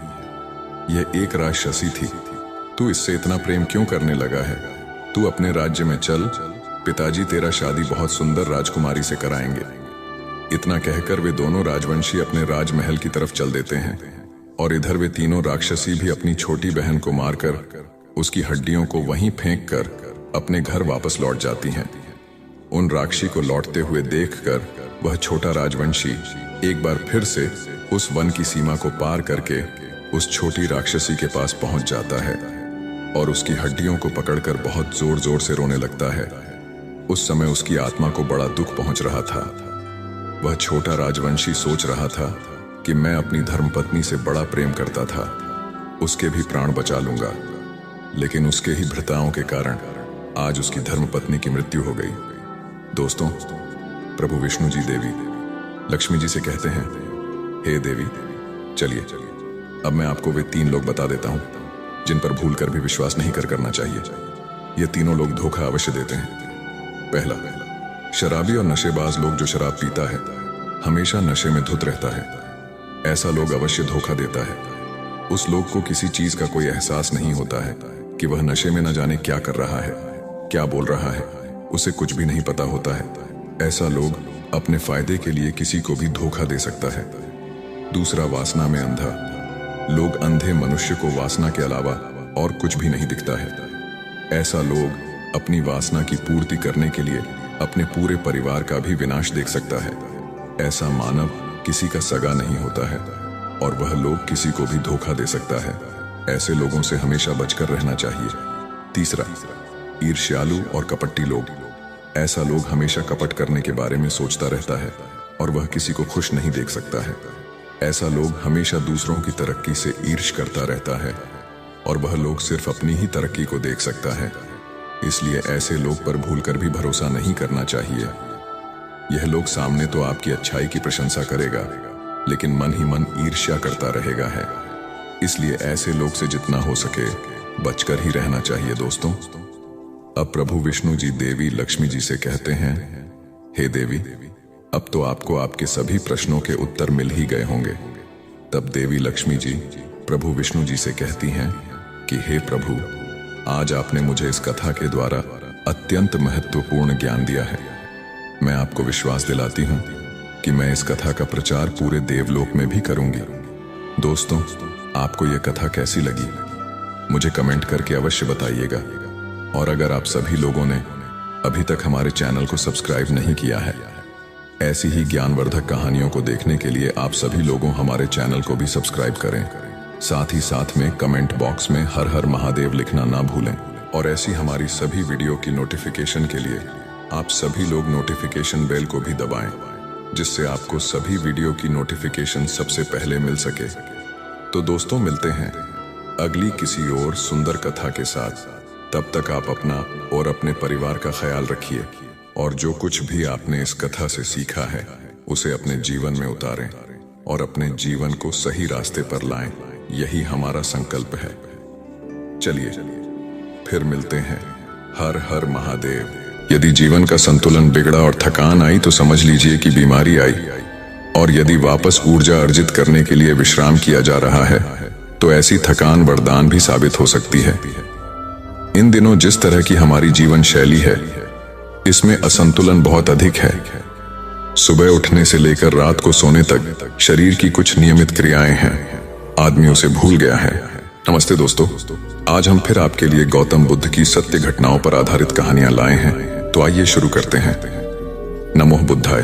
गौतम बुद्ध संन्यास ग्रहण कर चुके थे और उन्होंने अपना जीवन दूसरों की सेवा तथा जन कल्याण को समर्पित कर दिया था। गौतम बुद्ध अनेक स्थानों की यात्रा करते और अपने अनमोल उपदेशों से लोगों का नैतिक जीवन सुधारने का प्रयास करते। बुद्ध अनेक कथाओं और उदाहरणों के माध्यम से अपनी बात जनता के समक्ष रखते, जो सीधे उसके हृदय में उतर जाती। स्वयं अपना जीवन भी गौतम बुद्ध ने इतना आदर्श बना लिया था कि सादगी और समानता का वे प्रत्यक्ष उदाहरण बन गए थे। एक बार एक धनी सेठ ने उनसे भिक्षाटन हेतु अपने घर आने का आग्रह किया। बुद्ध ने सहर्ष इस प्रस्ताव को मान लिया। सेठ ने मेवों की खीर बनवाई थी। गौतम बुद्ध उसके घर पहुंचे और गोबर से भरा कमंडल आगे बढ़ाते हुए खीर उसमें डालने के लिए कहा। अस्वच्छ कमंडल देख सेठ ने उसे पहले धोया और फिर उसमें खीर भरकर बुद्ध के हाथ में दे दिया। यह देख बुद्ध ने सेठ से कहा, हमारे आशीर्वाद को भी यदि आप खीर जितना ही मूल्यवान समझते हो तो उसे रखने के लिए मन रूपी पात्र को भी शुद्ध व पवित्र करो। गोबर जैसी मलिनता अपने अंतस के भीतर भरे रखने पर यह दान धर्म आपके किसी काम न आ सकेगा। यह सुनकर सेठ की आंखें खुल गईं और उसने अपने पात्र अर्थात अंतर्मन में भरे दुर्गुणों से मुक्ति पाने का निश्चय किया।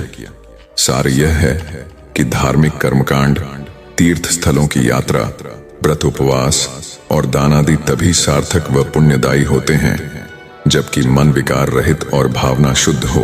एक बार भगवान बुद्ध अपने शिष्यों के साथ पाटलिपुत्र पहुंचे। सभी लोग एक विहार में रुके। भोजन के बाद बुद्ध ने आनंद से अगले दिन से प्रवचन आरंभ करने को कहा। अगले दिन बुद्ध का प्रवचन सुनने बड़ी संख्या में लोग उपस्थित थे।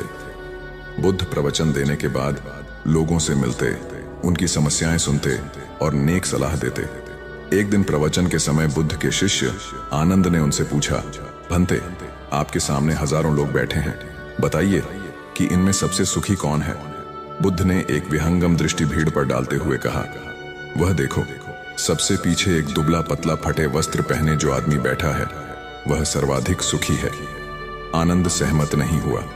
वह बोला, यह कैसे संभव है, वह तो बहुत दयनीय जान पड़ता है। बुद्ध ने अपनी बात सिद्ध करने के लिए बारी बारी से सामने बैठे लोगों से पूछा, तुम्हें क्या चाहिए? किसी ने संतान मांगी तो किसी ने मकान, कोई रोग मुक्ति चाहता था तो कोई अपने शत्रु पर विजय। ऐसा एक भी व्यक्ति नहीं था जिसे कोई इच्छा ना हो। अंत में बुद्ध ने उस फटे हाल आदमी को बुलाकर पूछा, तुम्हें क्या चाहिए? उसने हाथ जोड़कर जवाब दिया, कुछ नहीं।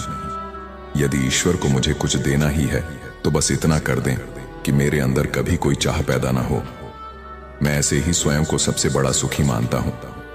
उसकी बात सुनकर आनंद से बुद्ध ने कहा, आनंद, जहां चाह है वहां सुख नहीं हो सकता। आनंद ने बुद्ध की इस शिक्षा को सदा के लिए गांठ बांध लिया। सार यह है कि लालसा से लोभ बढ़ता है जो असंतोष का जनक होता है। यदि सही अर्थों में सुख पाना है तो किसी लालसा की बजाय उपलब्ध स्थितियों में संतुष्ट रहना चाहिए। एक गांव में एक आलसी आदमी रहता था। वह इतना आलसी था कि वह अपना कोई भी काम समय पर नहीं करता था।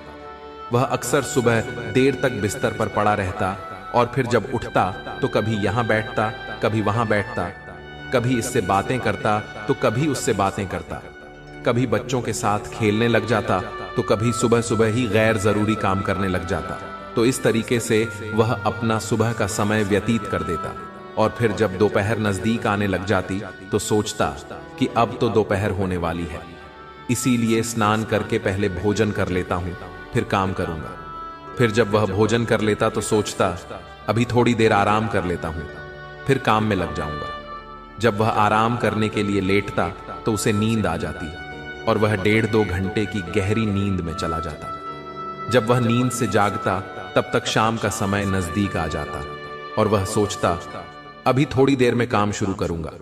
लेकिन आदत से लाचार वह फिर कोई गैर जरूरी काम पकड़ लेता या फिर किसी मित्र या पड़ोसी से गप्पे मारने लग जाता या फिर कहीं आसपास घूमने निकल जाता। इस तरीके से उसकी शाम भी बीत जाती और रात आ जाती। रात में भोजन के पश्चात जब वह सोने के लिए जाता तो वह आत्मग्लानि से भर जाता। उसे यह सोचकर बड़ा दुख होता कि मेरा आज का दिन भी यूं ही बर्बाद हो गया। वह रात को यह निश्चय करके सोता कि मैं कल सुबह जल्दी उठकर अपने काम पर लग जाऊंगा, किसी भी प्रकार का टाल मटोल नहीं करूंगा और ना ही आलस्य करूंगा। लेकिन जब सुबह होती तो उसका आलस्य फिर उसे घेर लेता। उसका बिस्तर छोड़ने का मन नहीं करता। वह देर से उठता और आदतन वह सारे काम करता जो उसने पिछले दिन के थे। तो इस तरीके से वह आलस्य और टाल मटोल के चक्कर में फंस चुका था। ऐसा नहीं था कि वह कुछ करना नहीं चाहता था या फिर आलस्य के अपने इस चक्कर को तोड़ना नहीं चाहता था। वह कई बार आलस्य के इस चक्कर को तोड़ कर अपने महत्वपूर्ण कामों को करने में जुट भी जाता था, लेकिन वह अपनी इस नई आदत को लंबे समय तक कायम नहीं रख पाता था और फिर से अपनी वही पुरानी टाल मटोल की आदत में फंस जाता था। उसके इस आलस्य और काम को टालने की आदत से उसके साथ साथ उसके घर वाले भी बहुत परेशान थे, क्योंकि वह उन कामों को भी टाल रहता था जिससे उसका घर चलता था। खेती उसकी आय का एकमात्र स्रोत थी, लेकिन वह खेती के कामों में भी टाल मटोल करता रहता था। वह ना तो समय पर जुताई बिवाई करता, ना ही फसलों की सही से देखभाल करता और ही समय पर फसलों को पानी देता, जिससे उसकी फसल औरों के मुकाबले कम होती थी और वह उससे उतनी आय नहीं कर पाता था जिससे उसके घर का खर्च आसानी से चल सके। घर में पैसों की कमी की वजह से अक्सर उसे पत्नी के गुस्से और तानों का सामना करना पड़ता था और कभी कभी तो बात लड़ाई तक भी पहुंच जाती थी, जिससे अब वह बहुत परेशान रहने लगा था। लेकिन वह चाहकर भी अपने इस मानसिक आलस्य के दुष्चक्र को तोड़ नहीं पा रहा था। एक दिन ऐसे ही वह अपने घर के बाहर बैठकर अपने आलस्य से बाहर निकलने का तरीका सोच रहा था कि तभी अचानक उसकी नजर अपने घर से कुछ दूरी पर बने मंदिर में रहने वाले महात्मा जी पर पड़ी। महात्मा जी को देखते ही उस आलसी व्यक्ति को महात्मा जी के अनुशासित दिनचर्या की याद आ गई। उसने सोचा, ये महात्मा जी रोज सुबह 4 बजे से भी पहले उठकर गांव के बाहर के नदी से स्नान करके आ जाते हैं।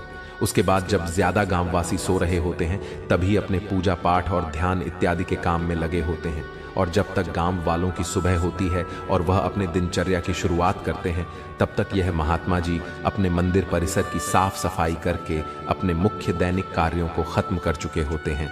उसके बाद यह भिक्षा के लिए गांव में जाते हैं और भिक्षा लाकर अपना भोजन भी स्वयं बनाते हैं। भोजन करने के पश्चात यह पूरी दोपहर धर्म ग्रंथ का अध्ययन करते हैं और फिर शाम को मंदिर में आने वाले श्रद्धालुओं के साथ प्रवचन और वार्तालाप भी करते हैं। इसके पश्चात यह शाम की संध्या आरती करके अपना भोजन बनाते हैं और फिर रात में जल्द ही मंदिर के बाकी काम खत्म करके समय पर सो भी जाते हैं। तो आखिर यह इतने अनुशासित और कर्मशील कैसे रह पाते हैं?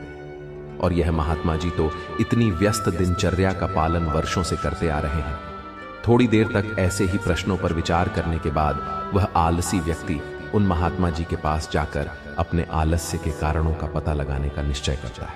वह तुरंत ही उस मंदिर में पहुंच जाता है और उन महात्मा जी को प्रणाम करके उनसे विन भरे स्वर में कहता है, मुनिवर, मैं आपके पास अपनी एक बहुत बड़ी समस्या लेकर आया हूं। महात्मा जी ने कहा, क्या समस्या है तुम्हारी, जिसे तुम इतनी बड़ी समझ रहे हो? उस आलसी व्यक्ति ने अपने आलस्य और टाल मटोल की पूरी कहानी महात्मा जी को सुना दी। उसने कहा, मुनिवर, मैं बहुत आलसी हूं और काम को टाल रहता हूं। मैं सुबह देर से सोकर उठता हूं और फिर अपना सुबह का समय गैर जरूरी कामों में बर्बाद कर देता हूं। उसके बाद मैं सारा दिन अपने महत्वपूर्ण कामों को टाल रहता हूं और मेरा पूरा दिन बस यूं ही बर्बाद हो जाता है। और जब रात होती है तो मुझे खुद पर पश्चाताप होती है और दुख भी होता है कि मैंने पूरा दिन बस यूं ही बर्बाद कर दिया। लेकिन अगले दिन मैं फिर वही सारी गलतियां दोहराता हूं और समय को बर्बाद करता हूं। मुनिवर, मैं आलस और टाल मटोल के बुरे दुष्चक्र में फंस चुका हूं और इससे बाहर नहीं निकल पा रहा हूं। कृपया मुझे अपने इस आलस से बाहर निकलने का कोई रास्ता दिखाए। मैं आपके पास बड़ी उम्मीद लेकर आया हूं। उस आलसी व्यक्ति की बात पूरे ध्यान से सुनने के बाद महात्मा जी ने कहा, आलस से वह सुख है जो हमें दुख देता है। कार्य या परिश्रम करने की क्षमता होने के बावजूद उस कार्य को न करना या उसे करने में टाल मटोल करना ही आलस्य करना कहलाता है और यह आलस्य व्यक्ति को कहीं नहीं छोड़ता। तुम्हारी आलस्य और टाल मटोल का सबसे बड़ा कारण तुम्हारी सुबह की खराब दिनचर्या है, क्योंकि तुम अपना सुबह का कीमती समय भी व्यर्थ के कार्यों और टाल मटोल में बर्बाद कर देते हो, जिससे तुम्हारे दिन की शुरुआत ही खराब होती है। और फिर जैसे जैसे दिन गुजरता है तुम्हें लगने लगता है कि तुम्हारा आज का समय भी बर्बाद हो गया। फिर तुम्हारा मन और भी ज्यादा आलस्य और टाल मटोल करने लगता है, जिससे तुम्हारा बाकी का समय भी यूं ही बर्बाद हो जाता है और तुम कुछ भी महत्वपूर्ण नहीं कर पाते और इस आलस्य के चक्कर में फंस कर रह जाते हो। अगर तुम अपने सुबह को जीतना सीख लो, अगर तुम अपने सुबह के समय का सदुपयोग करना सीख लो, तो तुम्हारा बाकी का दिन आसानी से संवर जाएगा। लेकिन सुबह को जीतना इतना आसान नहीं है।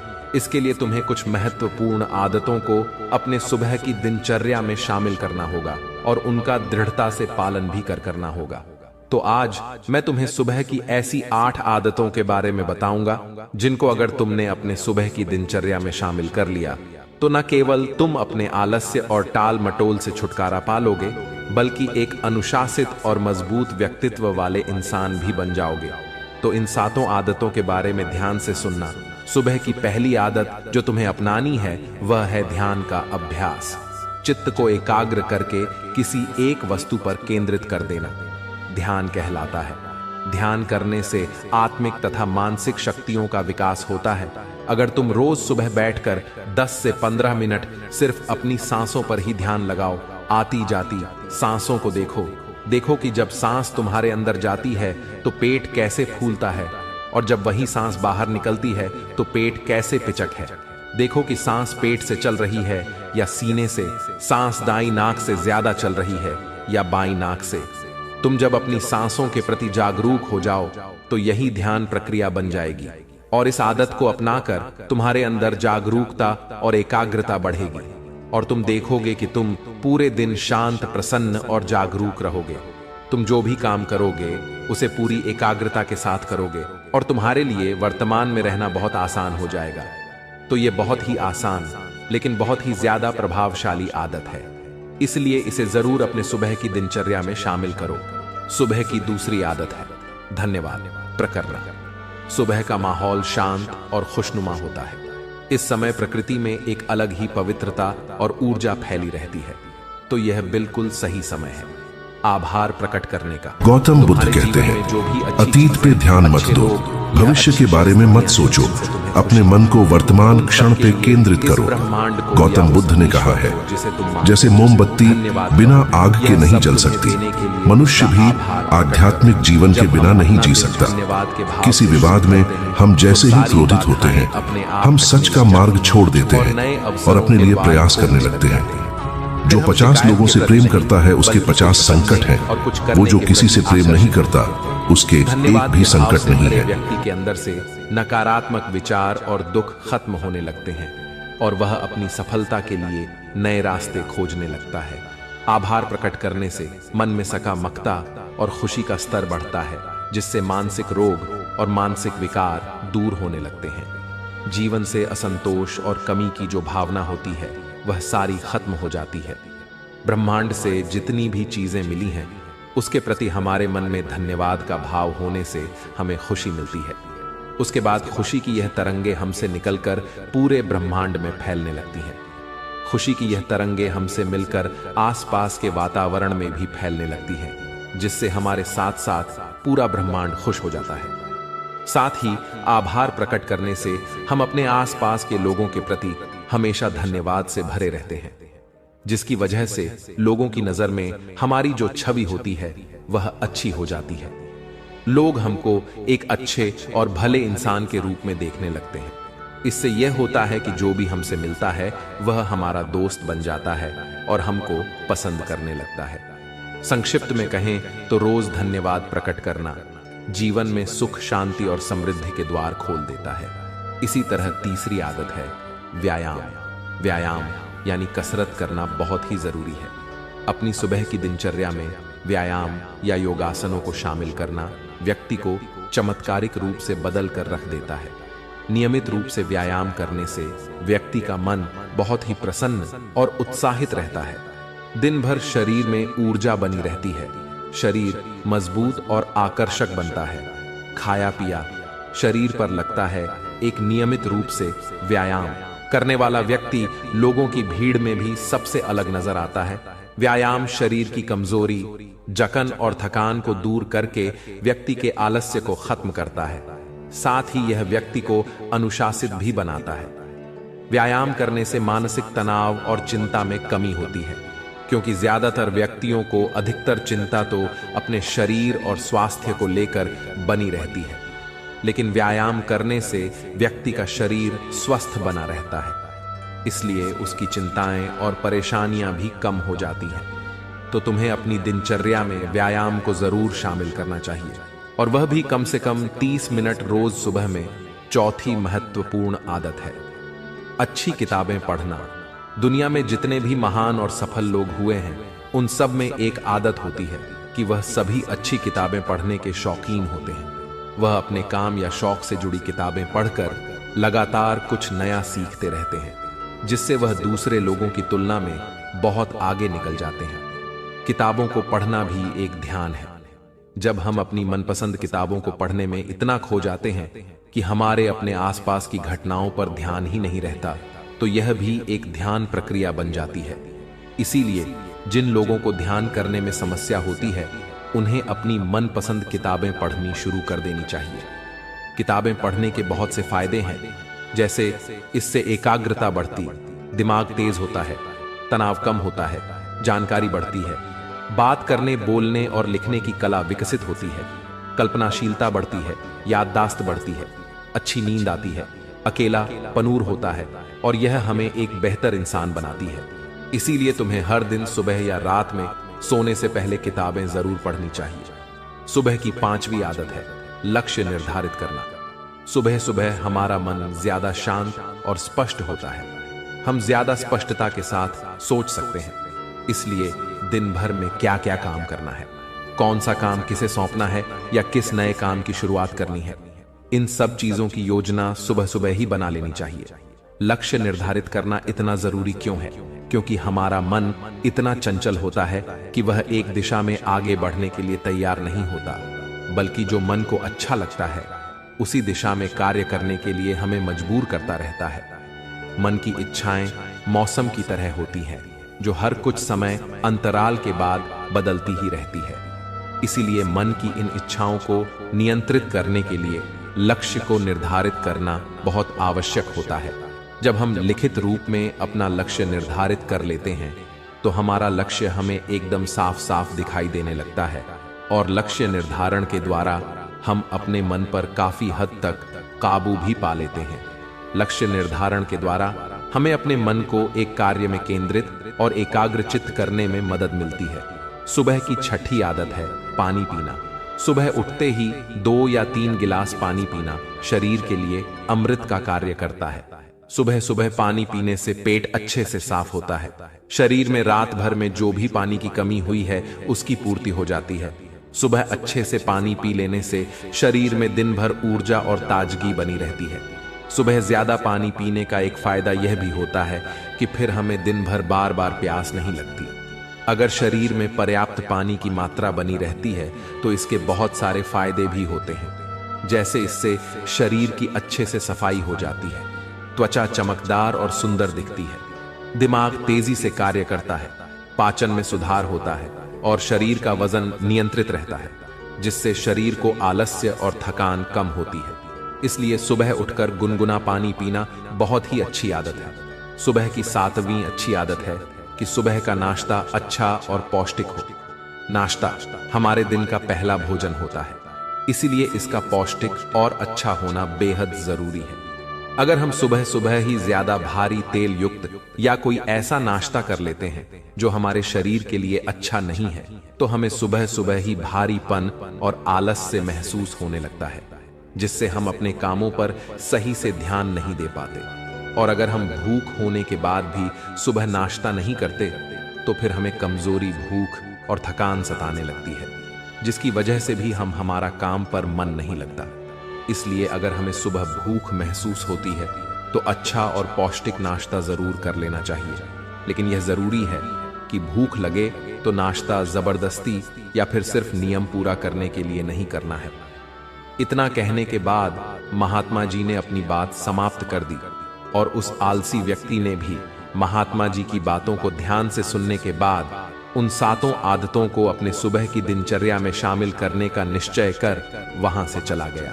दोस्तों, आज के समय में एक और बुरी आदत है जिसकी वजह से लोगों की सुबह की दिनचर्या खराब हो जाती है, और वह आदत है उठते ही मोबाइल फोन पर लग जाना। आजकल तो लोगों की सुबह की शुरुआत ही मोबाइल के साथ होती है। उठते ही सोशल मीडिया पर लग जाते हैं, और सुबह के लिए इससे बुरा काम और कुछ हो ही नहीं सकता। आपको सुबह उठने के बाद देर से 2 घंटे तक स्क्रीन को नहीं देखना होता है, इससे दूर रहना होता है। देखिए, मोबाइल हमारी सुविधा के लिए बनाया गया है और यह बहुत अच्छा है, लेकिन अगर यही मोबाइल हमें बीमार और कमजोर बना रहा है तो यह बहुत बुरा है, और यह हमारी कमजोरी है, क्योंकि मोबाइल खुद से उछलकर हमारे हाथों में नहीं आता, वह हम ही हैं। वह हमारी ही कमजोरी है जो इससे चिपके रहते हैं और फिर बोलते हैं कि मोबाइल का एडिक्शन छूट नहीं रहा। ऐसे दोष देने से कुछ नहीं होगा। हमें खुद को संभालना और सुधारना होगा, खुद पर नियंत्रण लाना होगा और सुबह के स्क्रीन टाइम को बिल्कुल खत्म करना होगा। ना लैपटॉप, ना टीवी और ना ही मोबाइल। सुबह अलार्म के लिए भी मोबाइल का उपयोग नहीं करना। अलार्म के लिए एक छोटी सी अलार्म घड़ी खरीद लो, क्योंकि किसी भी बहाने से सुबह हाथों पर मोबाइल नहीं आना चाहिए। तो यह थी वह 8 आदतें जिन्हें अगर आप अपनी सुबह की दिनचर्या में शामिल कर लेते हैं तो आपकी सुबह तो शानदार बनेगी ही, साथ ही आप अपनी जिंदगी में बहुत ही सफल और खुशहाल भी रहेंगे। तो दोस्तों, उम्मीद है इस वीडियो से आपको काफी कुछ सीखने को मिला होगा। दोस्तों, हमारी जिंदगी में कई बार हम खुद को एक मुश्किल घड़ी में पाते हैं। कई बार हमें बड़े फैसले लेने पड़ते हैं, लेकिन हमें यह नहीं पता होता कि वह सही है या गलत। क्या उस फैसले का परिणाम हमारे जीवन में खुशियां लाएगा या मुसीबत। लेकिन कई बार हमारे पास सही निर्णय लेने की सुझाव नहीं होते और हम जल्दबाजी में फैसला कर लेते हैं, और उन फैसलों की वजह से हमारी जिंदगी सुखमय हो सकती है या फिर हमारी जिंदगी नरक से भी बढ़कर हो सकती है। इसलिए सही फैसला लेने की क्षमता हमारे जीवन में सफलता हासिल करने के लिए आवश्यक है। तो चलिए आज की इस बोध कहानी के माध्यम से जानते हैं कि जीवन में सही फैसले कैसे लिए जाएं, और यह भी कि सही निर्णय लेने के तरीका कौन सा है। तो बिना किसी देरी के कहानी शुरू करते हैं। दोस्तों, कई साल पहले की बात है। एक छोटे से राज्य में एक बौद्ध भिक्षु निवास कर रहे थे, जिन्हें सभी जगहों पर उनके ज्ञान के बड़े चर्चे थे। वह बौद्ध भिक्षु बहुत ज्ञानी थे। उनके पास लोग बहुत दूर दूर से आते थे ताकि वे उनसे अपनी समस्याओं का समाधान प्राप्त कर सकें। उनके पास कोई भी कैसी भी समस्या लेकर क्यों ना आए, वह समस्या का समाधान अवश्य करते थे। जब भी वह किसी की समस्या सुनते तो उस समस्या को बड़े ही ध्यान से सुनते, समझते, उसमें लीन हो जाते और उसके बाद कुछ देर के लिए वह आंखें बंद करते और समस्या के बारे में अच्छे से सोच विचार करते और उसके बाद उसका समाधान देते। ऐसे में कोई भी व्यक्ति उनके बारे में केवल एक ही बात सोचता था, शायद इन साधु के पास कोई ऐसी चमत्कारिक शक्तियां हैं जिससे ये समाधान पूछते हैं और उसके बाद हमें वह समाधान बताते हैं। एक बार एक युवक ने उन महाराज से यह पूछ भी लिया, क्या आपके पास ऐसी कोई चमत्कारी शक्तियां हैं जिसके कारण आप हमारी समस्याओं का समाधान करते हैं, या आपके पास ऐसी कोई दिव्य दृष्टि है जिससे आप हमारी समस्याओं का समाधान खोज पाते हैं। उस युवक की यह बात सुनकर वह साधु जोर जोर से हंसने लगे, लेकिन उन्होंने उस युवक की बात का कोई जवाब नहीं दिया। उसके कुछ ही दिनों बाद उस राज्य में एक बड़ी अजीब सी घटना घटी। उस राज्य में एक बुढ़िया औरत रहा करती थी जो अपने पूरे घर में अकेले ही रहती थी। उसका कोई न था। उस राज्य से होकर 4 मित्र अपने घर की ओर जा रहे थे। वे लोग दूसरे नगर में काम करके पैसा इकट्ठा करके अपने गांव की ओर जा रहे थे। ये बात बहुत पुराने जमाने की है, जब यातायात के साधन ना हुआ करते थे, इसलिए वे लोग पैदल ही यात्रा किया करते थे। इसी कारण वे चारों मित्र अपने अपने धन को इकट्ठा करके अपने गांव की ओर प्रस्थान कर रहे थे। उन चारों ने अपना अपना धन एक छोटी सी पोटली में रखा था और उसी पोटली में उन सब की सारी कमाई थी। तभी उन चारों मित्रों में से एक मित्र कहता है, मित्रों, इस तरह से यदि हम अपना धन अलग अलग रखेंगे तो इससे हमारा धन चोरी हो सकता है। क्यों ना हम अपना सारा धन एक ही पोटली में रख दें, जिससे हम सब इस पर ध्यान भी दे सकेंगे और हमारा धन सुरक्षित भी हो जाएगा। और जब हम अपने गांव पहुंच जाएंगे तो हम वहां पर अपना अपना हिस्सा इसमें से ले लेंगे। उन तीनों मित्रों ने उस युवक की बात मान ली और वे सभी मिलकर अपना धन एक ही पोटली में रख देते हैं और वे सभी मिलकर अपने गांव की ओर आगे बढ़ते हैं। चलते चलते काफी समय बीत चुका था और अब रात्रि होने वाली थी। तभी आगे चलकर रास्ते में उन्हें एक घर दिखाई दिया जहां पर एक बूढ़ी औरत रहा करती थी। रात्रि का समय भी हो चुका था और उन चारों मित्रों को रात रुकने के लिए कोई ना कोई जगह की आवश्यकता भी थी। ऐसे में उन चारों ने मिलकर यह योजना बनाई कि वे लोग आज रात इसी घर में ठहर। इसलिए वे चारों लोग उस घर की ओर आगे बढ़ते हैं। उस घर का दरवाजा खटखटा है। तभी सामने से एक बूढ़ी औरत दरवाजा खोलती है और उन चारों मित्रों में से एक मित्र हाथ जोड़कर उस बूढ़ी औरत से कहता है, माताजी, हम अपने गांव की ओर जा रहे थे, लेकिन यहाँ रास्ते में ही रात हो गई और अब हम इतनी रात में सफर नहीं कर सकते। इसलिए हमारी आपसे विनंती है कि हम आपके यहाँ पर एक रात रुकना चाहते हैं। सुबह होते ही हम यहाँ से चले जाएंगे। उस बूढ़ी औरत ने काफी देर सोच विचार किया और उसके बाद वह बूढ़ी औरत कहती है, ठीक है, तुम सभी आज रात के लिए यहाँ पर रुक सकते हो, मुझे कोई दिक्कत नहीं। मैं खाना बनाने जा रही हूँ, कहो तो तुम लोगों के लिए भी बना दूं।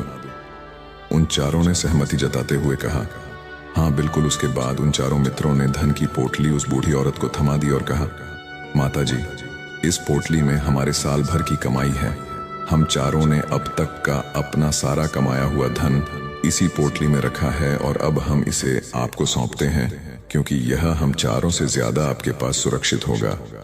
हम बस इतना चाहते हैं कि यदि हम चारों में से कोई एक व्यक्ति से लेने आए तो आप इस पोटली को उसे मत देना जब तक कि हम चारों एक साथ इस पोटली को लेने ना आए। तभी वह बूढ़ी औरत कहती है, ठीक है बेटा, यदि तुम चारों एक साथ आओगे तभी मैं इस पोटली को आपको सौंपेंगे। और वैसे भी आप लोग तो सुबह यहाँ से चले जाने वाले हैं। मैं आपको सुबह ही यह पोटली थमा दूंगी, वह धन की पोटली। उस बूढ़ी औरत को थमाकर चारों मित्र निश्चिंत हो जाते हैं कि अब उनका धन सुरक्षित है।